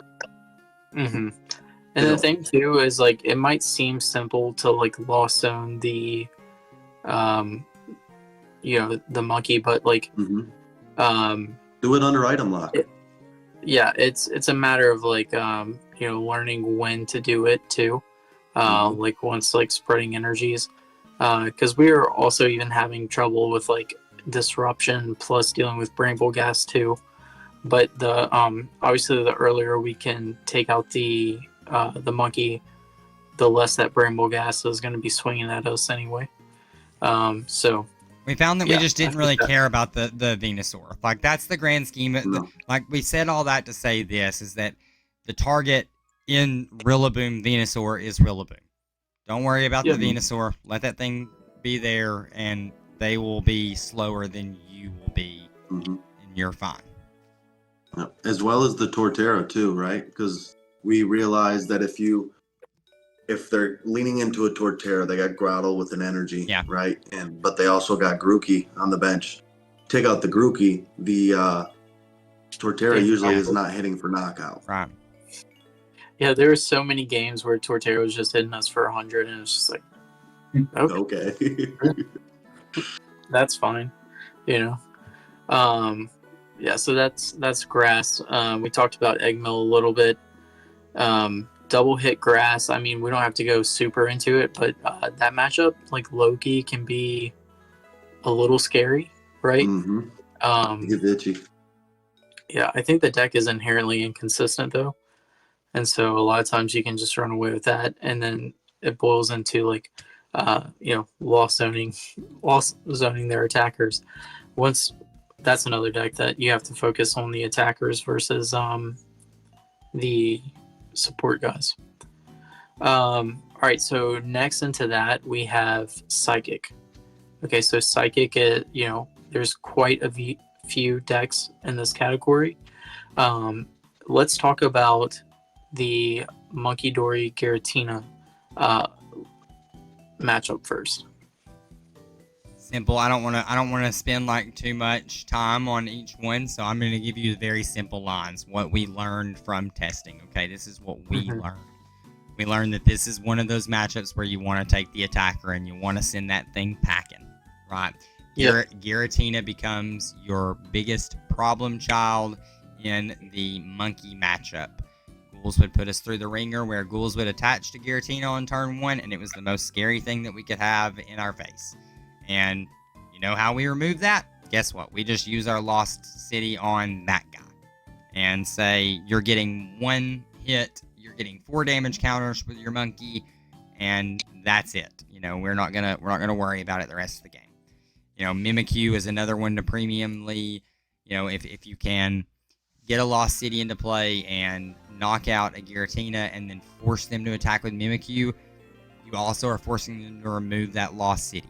Because if they don't, then they are going to be in a terrible spot where their Mimikyu is just going to be liable to be knocked out under Lost City again. So we're going to leave that in play if you're attacking with a Mimikyu. I promise you. So that's a big one there with Monkey Psychic. And I say that too, if you are getting ahead with early knockouts, target the bird. That's another thing that we learned. We learned that if you are going to initiate that prize race with an early Raging Bolt, take out the Natu. You can leave the Curlia for a turn or two. And again, this is all matchup dependent and deck dependent as well, of what you have on the other side of the board that you're staring down. But if they go wide and they've got both the bird and the Ralts on board, and you have the ability to snipe one of them on turn 1, just take the bird because it's a 2 energy one as well. You know, most people are playing the ancient trait Natu now. That's a 40 HP mon. That's 2 energies on a bolt. We can attach elsewhere for the remainder of turns if we can just keep those 2 energies on the bolt. That's something to really aim for. You know, really aim for as a player. Yes, I can put the 3rd energy on the bolt, but is there a way where I can get a knockout with just 2? Right, and really play to your strengths from there. Yep. Anybody have any other comments on the monkey matchup? I mean, Lost Vacuum. I mean, we kind of touched on that, but that's absolutely huge in the Psychic matchup. I think it's better in Psychic than it is for, like, it justifies the inclusion is what I'm trying to say. Yeah, because like you had 2 extremely strong targets there that like they honestly kind of crumble. I mean, you have to, from a Psychic player's perspective, you have to like literally find the mystery energy and hope that it like sticks to just be able to pivot. Because if you're not pivoting, then you are just like really struggling to like, okay, let me attach, then let me get the 3 energies on the Tina, or you know, I gotta literally attach and get 2 on the Mimikyu. Like you have to find it like an extra energy essentially every turn. And that just gets, and that just gets really difficult. So yeah, that's a good point. You have any other questions? Psychic matchup? Go on over to Tricky Jim's YouTube channel. Watch round 1 of the Destined Rivals 3K, and your boy put on a clinic. Yeah, that's definitely. I think Lost in Psychic, we already kind of talked about. That matchup just feels basically free. You have to be patient. You have to make sure to drop the Lost City whenever they drop the Sableye, and you have a Gust, right? Or you have Hex, because they're gonna put Mime down. But other than that, that matchup feels really easy. Now, Dustmar variants is another thing for us to talk about. So we have Cursed Kiss, and then we also have, I think there's a list floating around too at the last 3K. It was just like a Dustmar without the Token Kiss. The Bent Morris Plopal build. Yeah. So what do y'all say about that? If it's Cursed Kiss specifically, I mean, like, that's a tricky matchup. To me, they get ahead on the Toby Kiss. Like the Dust Norse cool, whatever, that's really strong into a knockout on that, like active and a target that they're choosing to. But like the coin flips is like, even if you played a fantastic game, I've won so many games with Curse Kiss just with coin flips on games that I had no business winning. Yeah, I know that. So I think the Togepi is the first target, and then probably the Sawtooth is a close second, I would say. I don't really want them to be able to, because the thing with Kiss is they're not chaining attacks, a lot of attacks throughout the game. They're trying to go like 2-2 or like 3-3, like some ridiculous line. So they're not trying to power up attackers the entire game. Mm-hmm. But I think that you have to kind of take those two support guys out. That just gives you your best chance. Yeah, I would say even with like the other variant, like not the first guess, I would say still probably, because I think if I remember correctly, I could be wrong. Y'all can correct me on this, but I think like Giratina isn't super prevalent in the other version, like that standard Dusknoir. But regardless, it's like you get the attackers too. Okay, it kind of falls underneath that same category. Like you have to read what the board is, read what their setup is, and then again, lost zoning Mimikyu is always really, really good. Now the cool thing to note about that is if they're not playing a Monkey Dory version, then a lot of times their Mimikyu can't answer a Drampa, and then so like routing to where you respond a Drampa to whatever attacker, and they're the turn that they're going to try to return you with a Mimikyu, because it's pretty easy to see coming. So just like lining that up, because they have to have the two different types of energies, and the psychic builds don't run that, like the standard ones don't. So that's another way to get ahead big time in that matchup. Cool.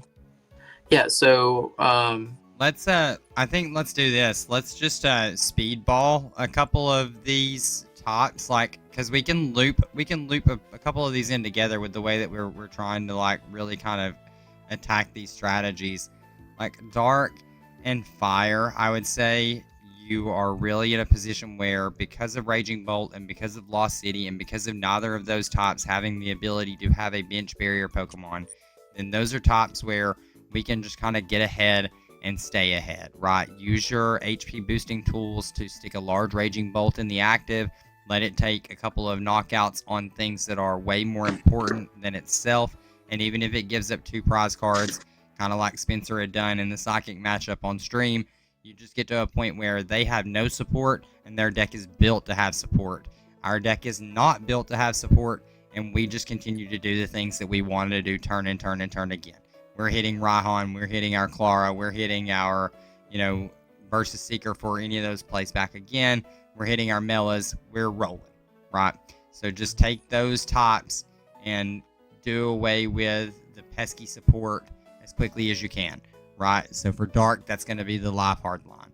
That's going to be, and depending on different builds, you're going to see different things, but Guzzlord is not as prevalent now because most of the time the Guzzlord is using the double turbo energy, which is reducing its attack, and then it's not KOing our dragons in return most of the time. So obviously be aware of Guzzlord. Another interesting thing about Dark that you can do that I'll mention here is you can use your Silent Lab to turn your abilities off so that the Weavile cannot get to you in terms of meaningful damage. Okay, so that's, I think that one's a pretty simple one. We've all kind of been through that one and played it. We've not seen Dark be prevalent much recently, and I don't think that's going to change going forward. Fire, on the other hand, Fire might see an uptick because of the new Blaziken, because of the Ignition energy. And so in those types of decks, we've discussed this, you're going to get rid of the Torchic as early as possible. Okay, especially there since they're playing the ancient trait Torchic, allows it to attack twice.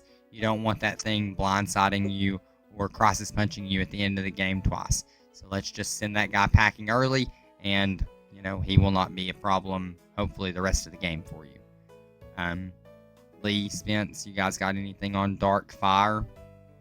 Yeah, I just want to touch on the fire real quick. Absolutely. I think one of the biggest things that Lee used to chump me up with is getting rid of my fish, getting rid of my chiwiwi, my little sweet little red fishy. Without that guy, man, life gets really, really hard. I mean, to the point that I put Rally Back Entei over Gouging Fire into the list, just for just another quick recurable 2 energy, get in the paint quick guy. So, but that's it. I think I already said it. I think Dark is a free matchup, even more now. So, yeah,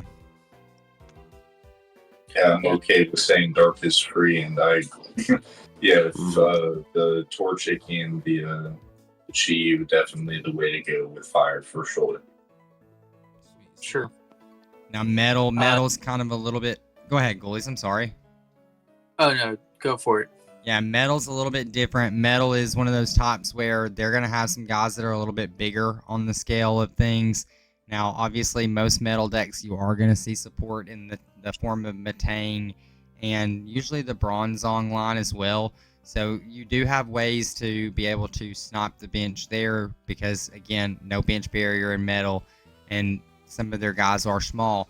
But if it gets into a point where you're having to attack into a 160 HP, essentially with a metal energy attached Zamazenta, then we have to use our Druddigon and our Drago to take those attacks. Nothing else is going to get it done.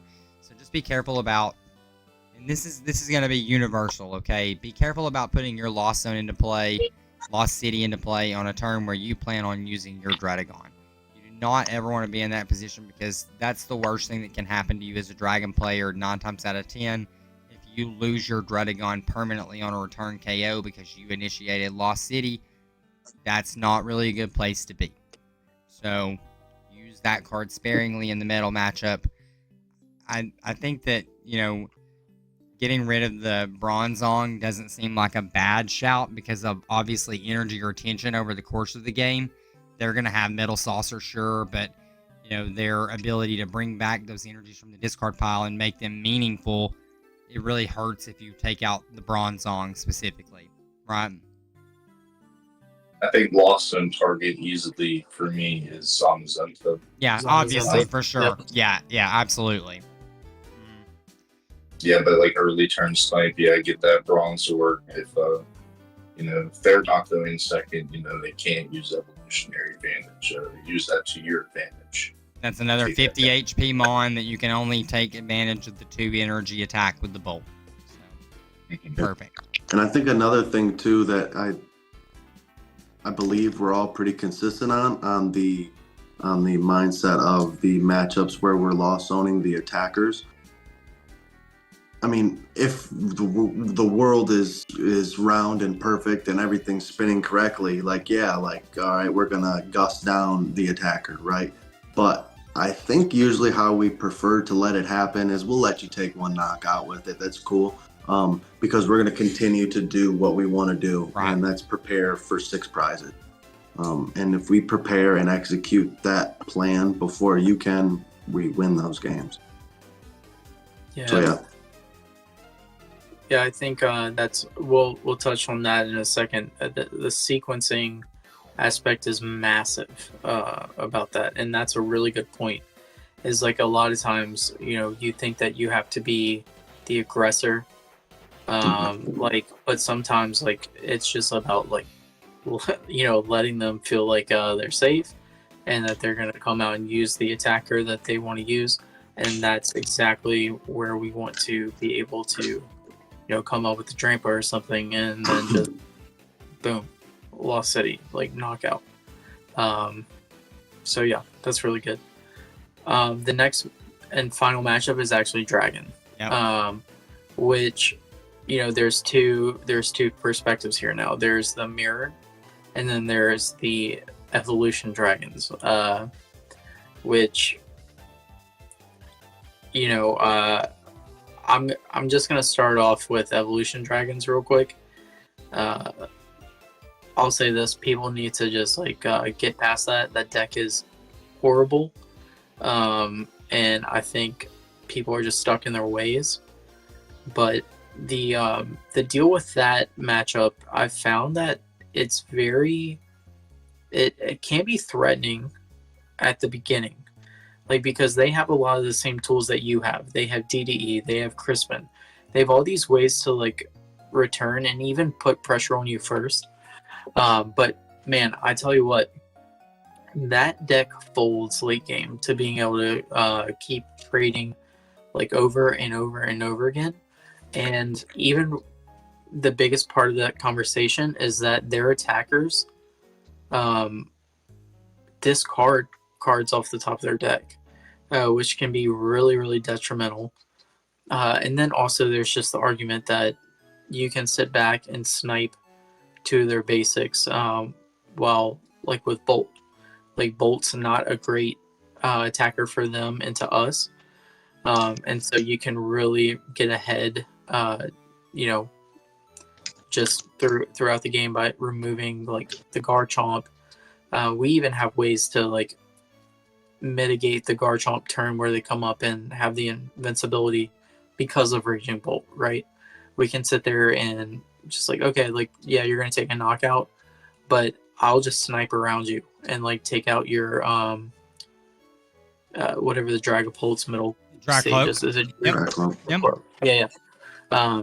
We'll kill the Dracloak this turn or something like that. So I think the matchup is pretty easy. It's just like you have to keep your head on straight and just like stabilize when you're dealing with that much pressure early that just Dragon naturally has. I don't know. Any other thoughts?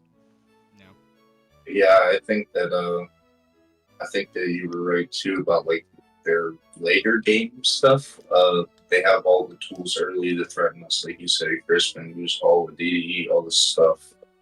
But like a lot of the times, if they get to it, they just have to like hang their head on like a Garchomp turn and like maybe hope that they have like Rhydon that that their Draco provided them enough value over the couple turns that it was on the field. They really just don't have a ton at the late game stages as far as like nothing to something. I think like the middle the fracture could be a little bit tricky too, because you don't want that to be a hack source and stuff. And then you have to be conscious of your DDE, letting them get off free with like a 1 energy attack. For the most part, yeah, it feels pretty easy. Mm-hmm. And then we have the box mirror. I feel like it's actually like a pretty... I mean, you can make the argument that most mirror matches are pretty interesting.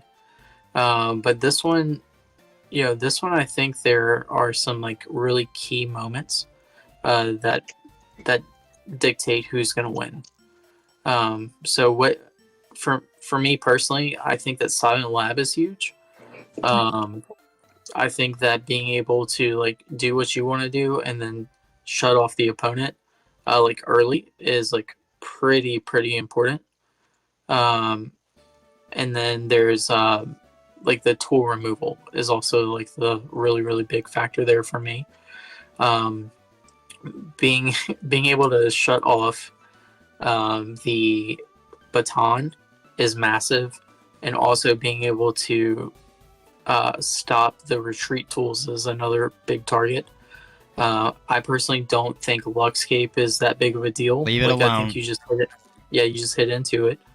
But man, like if you can get to a point where you can like remove both retreat tools, I think that's super devastating. Or have the whole like just they're banking on baton to stick and you can get it. I don't know. What do y'all think about the box mirror? That's a big part of it. Another big part of it is this. If your opponent elects to play down their Stormy Mountain early, try to remove it. Try to remove it quickly. Use it on your turn. try to remove it that turn and then take a knockout. Because then what you're asking of your opponent is, okay, now going forward for the rest of the game, you also have to have search. If you've not filled out, you're going to have to find a way to find your attackers for the rest of the game too. And it's for me at least, it's harder in those early turns to piece that out. As the game gets later, the recursion cards make it a lot easier to fetch those Pokemon out from the discard pile after they've been knocked out. So if you can remove the Stormy Mountain early after they've initiated it and put it into play, you can leave yourself in a really good spot going through the duration of the game where, then you can pick a time later to initiate your own Stormy Mountains in a turn where you may be winning the game with that attack. Right. There's just little things like that. And I think you touched on it and were correct 100% in saying, leave that Lux Cape alone, swing through it. Like, we've got the technology to be able to take a one-hit knockout with these Dragon Claw Pokemon with the Dragonium. So let's just do that instead. Leave that Cape alone. Let's get rid of those retreat tools so that they can't do Turbo Blaze stuff of their own the rest of the game. Yeah, I think another big thing too about the mirror is it's another one of those matchups where you can take the first knockout for sure. Like, we can get 3-4 energies into play on one turn, but you're in a lot better spot if you got 4, 5, 6 energies into play on your second turn, and then you start making things happen. Yeah, energizing in that matchup definitely rewards the more conservative player in that sense. It's cool if they take out the first one, but we got response and then something after. Yeah, that's cool. Yeah, and then also I think being able to Lost Zone Druddigon is really, really important too. And so again, it's all about resources, right? So if you can make it to where their 2 energy response to you has to be a 3 energy response, then you're doing really well. Make them miss. Yeah, because you play that Silent Lab in the middle of the game, and they don't have their 2 energy thing. You played the Silent Lab. You got the double retreat removal. You're putting your opponent in a really hard spot. Yeah. Hex is also really important in that conversation too. If you can catch them to where that they have to Turbo Blaze, all of their energy Excel supporters are down. Hexes also can just be game ending. I will say, I will just throw this out there. Be careful playing your colorless tenacities. If you are in a mirror, I would be very, very, very careful. As we have learned personally from the thought and hope that it would be something that would happen. If your opponent ever does drop colorless tenacity on you and you're playing the Kyurem build, take that turn and do the Kyurem play, and then the rest of your game, you're just a Drampa single energy attack. That's it. Literally. Yeah. Well, kind of all this talk, I think, shifts us into our second to last point here, and that's going to be sequencing. And I think it's really important here. When we talk about this deck, there's a lot of people who just see, basic Pokemon, attach energies, win. It's simple minded. But we have played this deck I don't know, just beyond countable hours, right? We have found that there are definitely huge sequencing things to making the deck actually go the long game. What are there's reasons why some people pick up the deck and do really poorly with it. And then reasons why others just see success with it over and over and over again. And it's all in these really, really small micro decisions. And while that could be true with any deck, I think it's really important. Like, Box feels very specific with the micro decisions that it has to make versus other decks because of the energy factors here.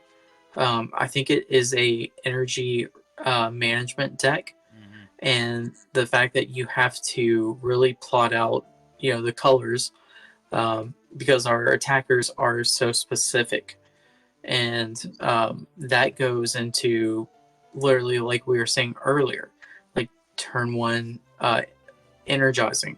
Sometimes we might have the bolt snipe for 60, but the matchup might call for us to actually energize, right? Instead of like burning key resources and all that just to get 60 somewhere, or just to take one prize. And so I think this is a great moment for us to talk about what are all of the important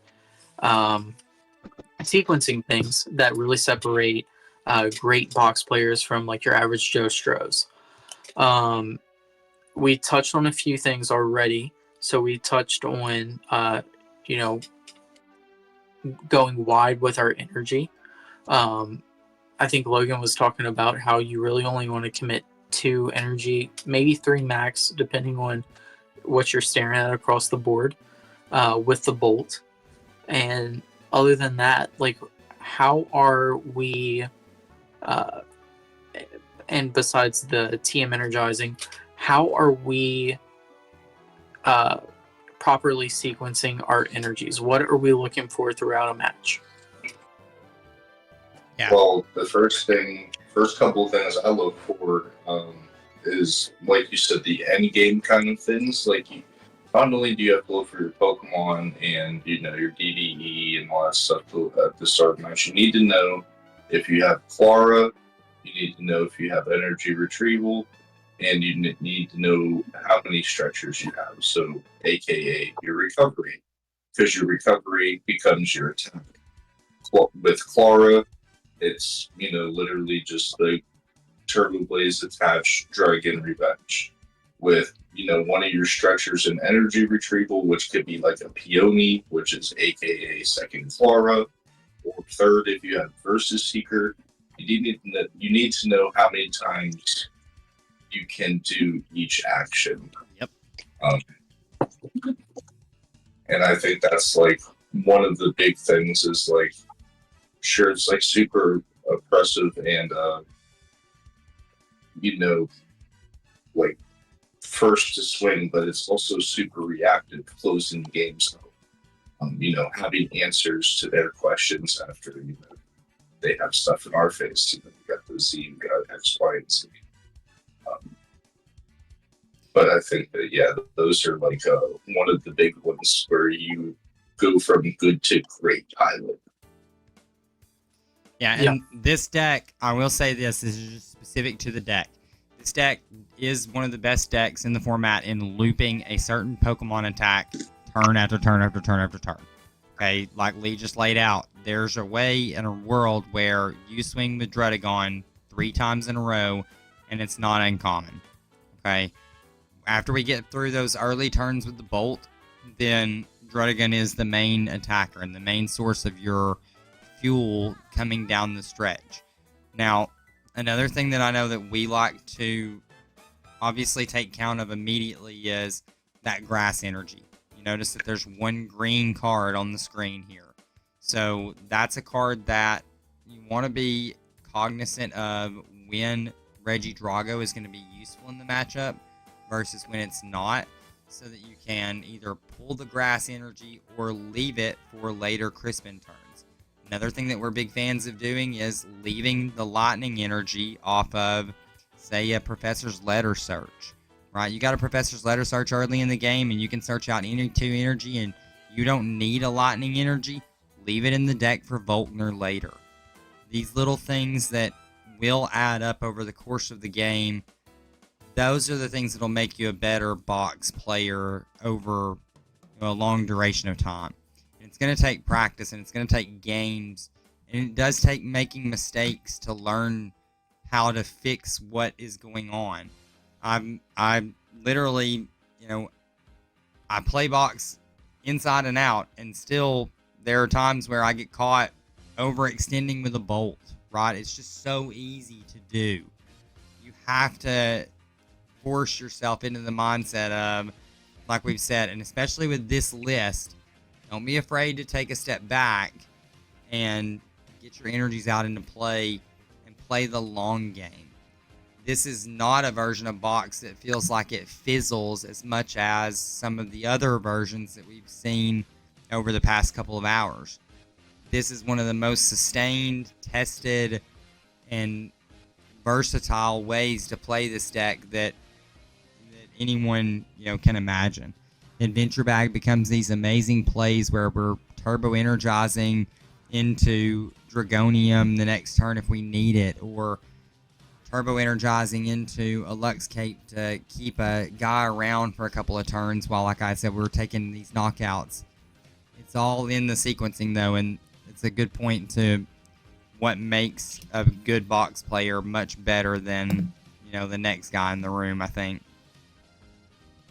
Yeah, I think you just kind of said something interesting there that we found was huge, right? Was like, even in the mid game, it's not bad to just TM energize sometime. Yep. Like it's definitely really important. And I think you said something there too. I think it's really important with Dragonium Z to set yourself up for success. Like I cannot tell y'all how many times I've played against box players where they just go and Dragonium Z like some kind of threat, like as a Whalelord player, and I'm just like, oh, cool. Like, you just gave me so many turns to do stuff. And so, like, being able to see the game from turn 1 to the end of the game with your energy drops and how you're going to get there is massive. Like, and again, Dragonium Z is a very strong tool that we should be utilizing, but like how you use it also separates you as being viewed as a great player or not. And I'll just go ahead and say how I feel. I think one of the biggest things, I come from a sports athletic background, right? Think about a linebacker. At the snap of the ball, the first thing you're doing is you're taking a read step and you're reading the line. You're looking for the quarterback and you're looking for that pigskin in the backfield. If you're not doing that playing DRAGOBOX, you are the backup linebacker who's got his head down with a cowboy collar and he's running in like this. All right? Don't do that. Don't be that guy. Take the time. Read what's going on in front of you. Read what your opponent did not search for on the first turn. Read what your opponent did search for. Your opponent plays an Evo Incense, right? And they've got Ralts on the field. They've got Ralts and Natu. Your opponent plays Evo Incense. You see they don't get the Xatu. That probably lets you know that you can leave that Natu alone for some time. But it just falls back to like you guys said, knowing when you can extend and when you can't. Everyone. I'm gonna stand up for my boy Lee Hoffman real quick. Everybody talks about him preemptively attaching the Dragonium in the lightning spread matchup. It's a dead card, and you have to have that knowledge. Yes. You have to have the knowledge that it's a dead card. Like, okay, I don't need it. Like, the only thing that they could do is they could bring up like a Lux Cape, whatever, and we know they're full grip guys. We know their list. We prepared for it. They're not running Lux Cape. First time we've seen it. Okay. Yeah. To that moment too, that was one of the games I just had to kind of sell my soul. I did that knowing I didn't need it, but also because I had Field Blower in my hand, knowing that generally they don't play Lux Cape also. So yeah, it was just accumulation of all that. With Draco, and it's the knowledge. Yeah, you got to know when the right is and what cards you can afford to play down to dig with Draco when it's appropriate and when it's not. Because, like I said, like my favorite expressions with Fox is just don't get caught with your pants down. you got to make sure you're good for a turn or two, and the deck will carry you and out trade after that because it's the strongest thing you could be doing. Yep. Well, guys, I think that probably does it for sequencing, and I think that the last thing that Ghouls kind of had on the sheet here was any types of changes that we want to make to the list. And I'm just going to preface this by saying that we're all the time working with DRAGOBOX. Lee Hoffman will not let DRAGOBOX go a week without innovation. So constantly there is work being done on the deck. I'm not going to go out here and spoil all the fun and let you know exactly what we're testing at the moment, because there is some public information out there, and you can kind of try to go find it if you would like. But just in case this is something that we are looking to keep, in-house for big events going forward, I think that that's something that can be a surprise when we get to the table and see you, type deal, And, with that, guys, I think that this has been an incredible couple of hours for the DRAGOBOX archetype. I know that, Lee, you should be extremely proud of, everything that has came to be from the archetype. I mentioned it earlier to you guys several times at this point. I went to Atlanta, Georgia, in a room full of guys and girls who they did not know who Lee Hoffman was by name, but the room showed that they know who Lee Hoffman was. It was a room full of DRAGOBOX decks, and it's just surreal. It really was kind of a surreal moment, and why we felt the need to kind of put the foot on the gas with this episode to kind of get it out into the public's eyes.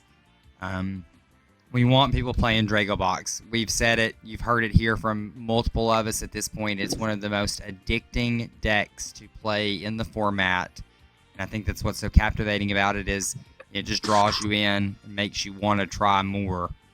Try to figure out, what the correct lines are, all the while just abusing your opponents. Like Ghouls had said earlier, just doing some of the best things that you can be doing in the format. So with that, guys, you guys have closing thoughts. I'll give each one of you the floor for a minute, and then we'll let everybody get out of here for the night.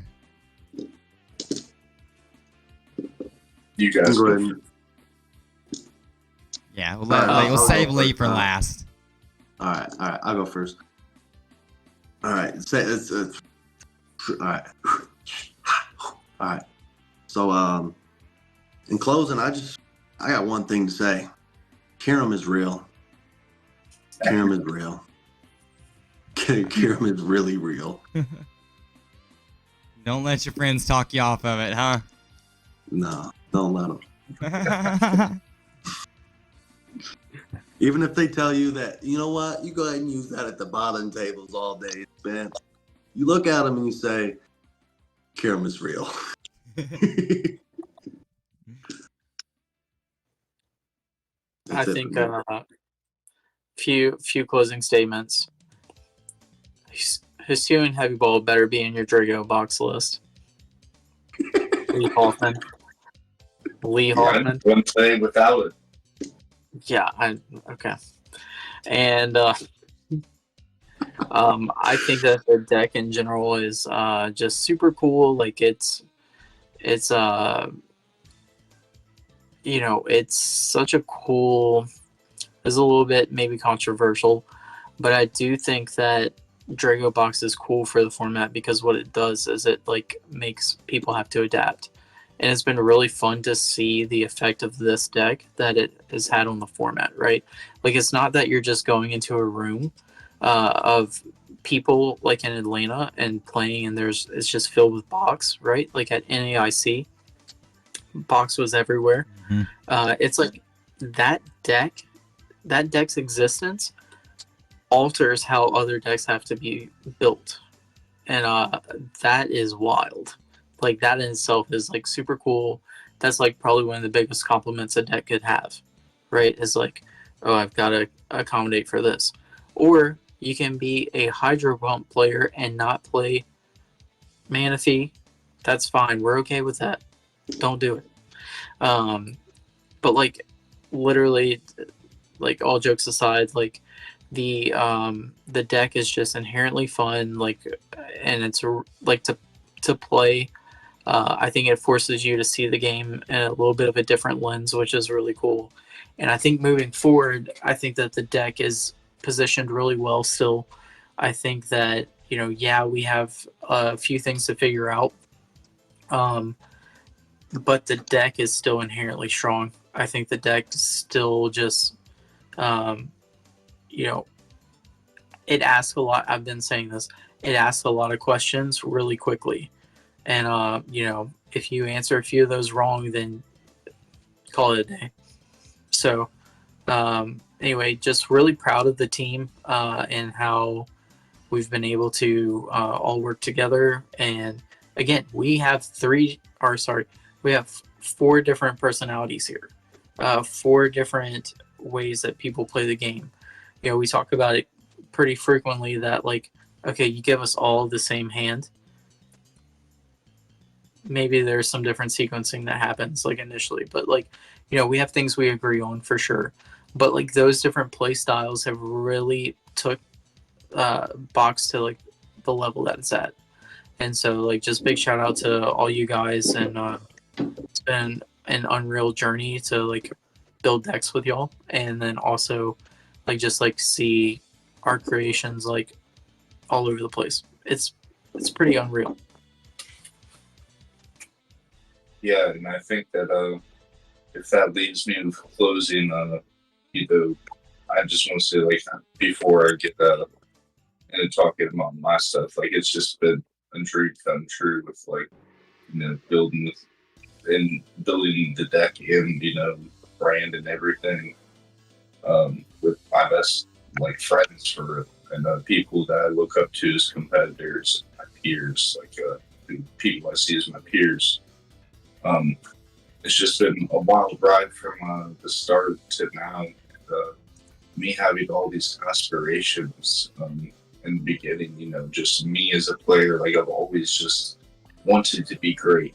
I always knew that, you know, I could put something together. I was always a cook, but to see, like, all these great lines come together and stuff, it's just been so surreal. And yeah, I don't know. It's just that's pretty much it for me. I'm just so proud of the guys. When I see Spence, you know, placing as high as he did and whatnot, it's just so inspiring to me, and, like, it just makes me so happy. Like it's not just me; we're all here. Mm-hmm. Well, guys, Absolutely.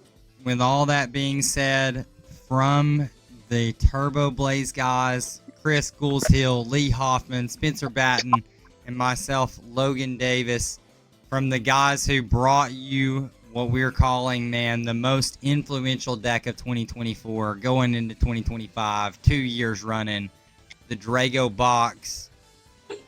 Have a wonderful rest of your day. Have a great weekend, and we'll see you guys on the next one. Peace.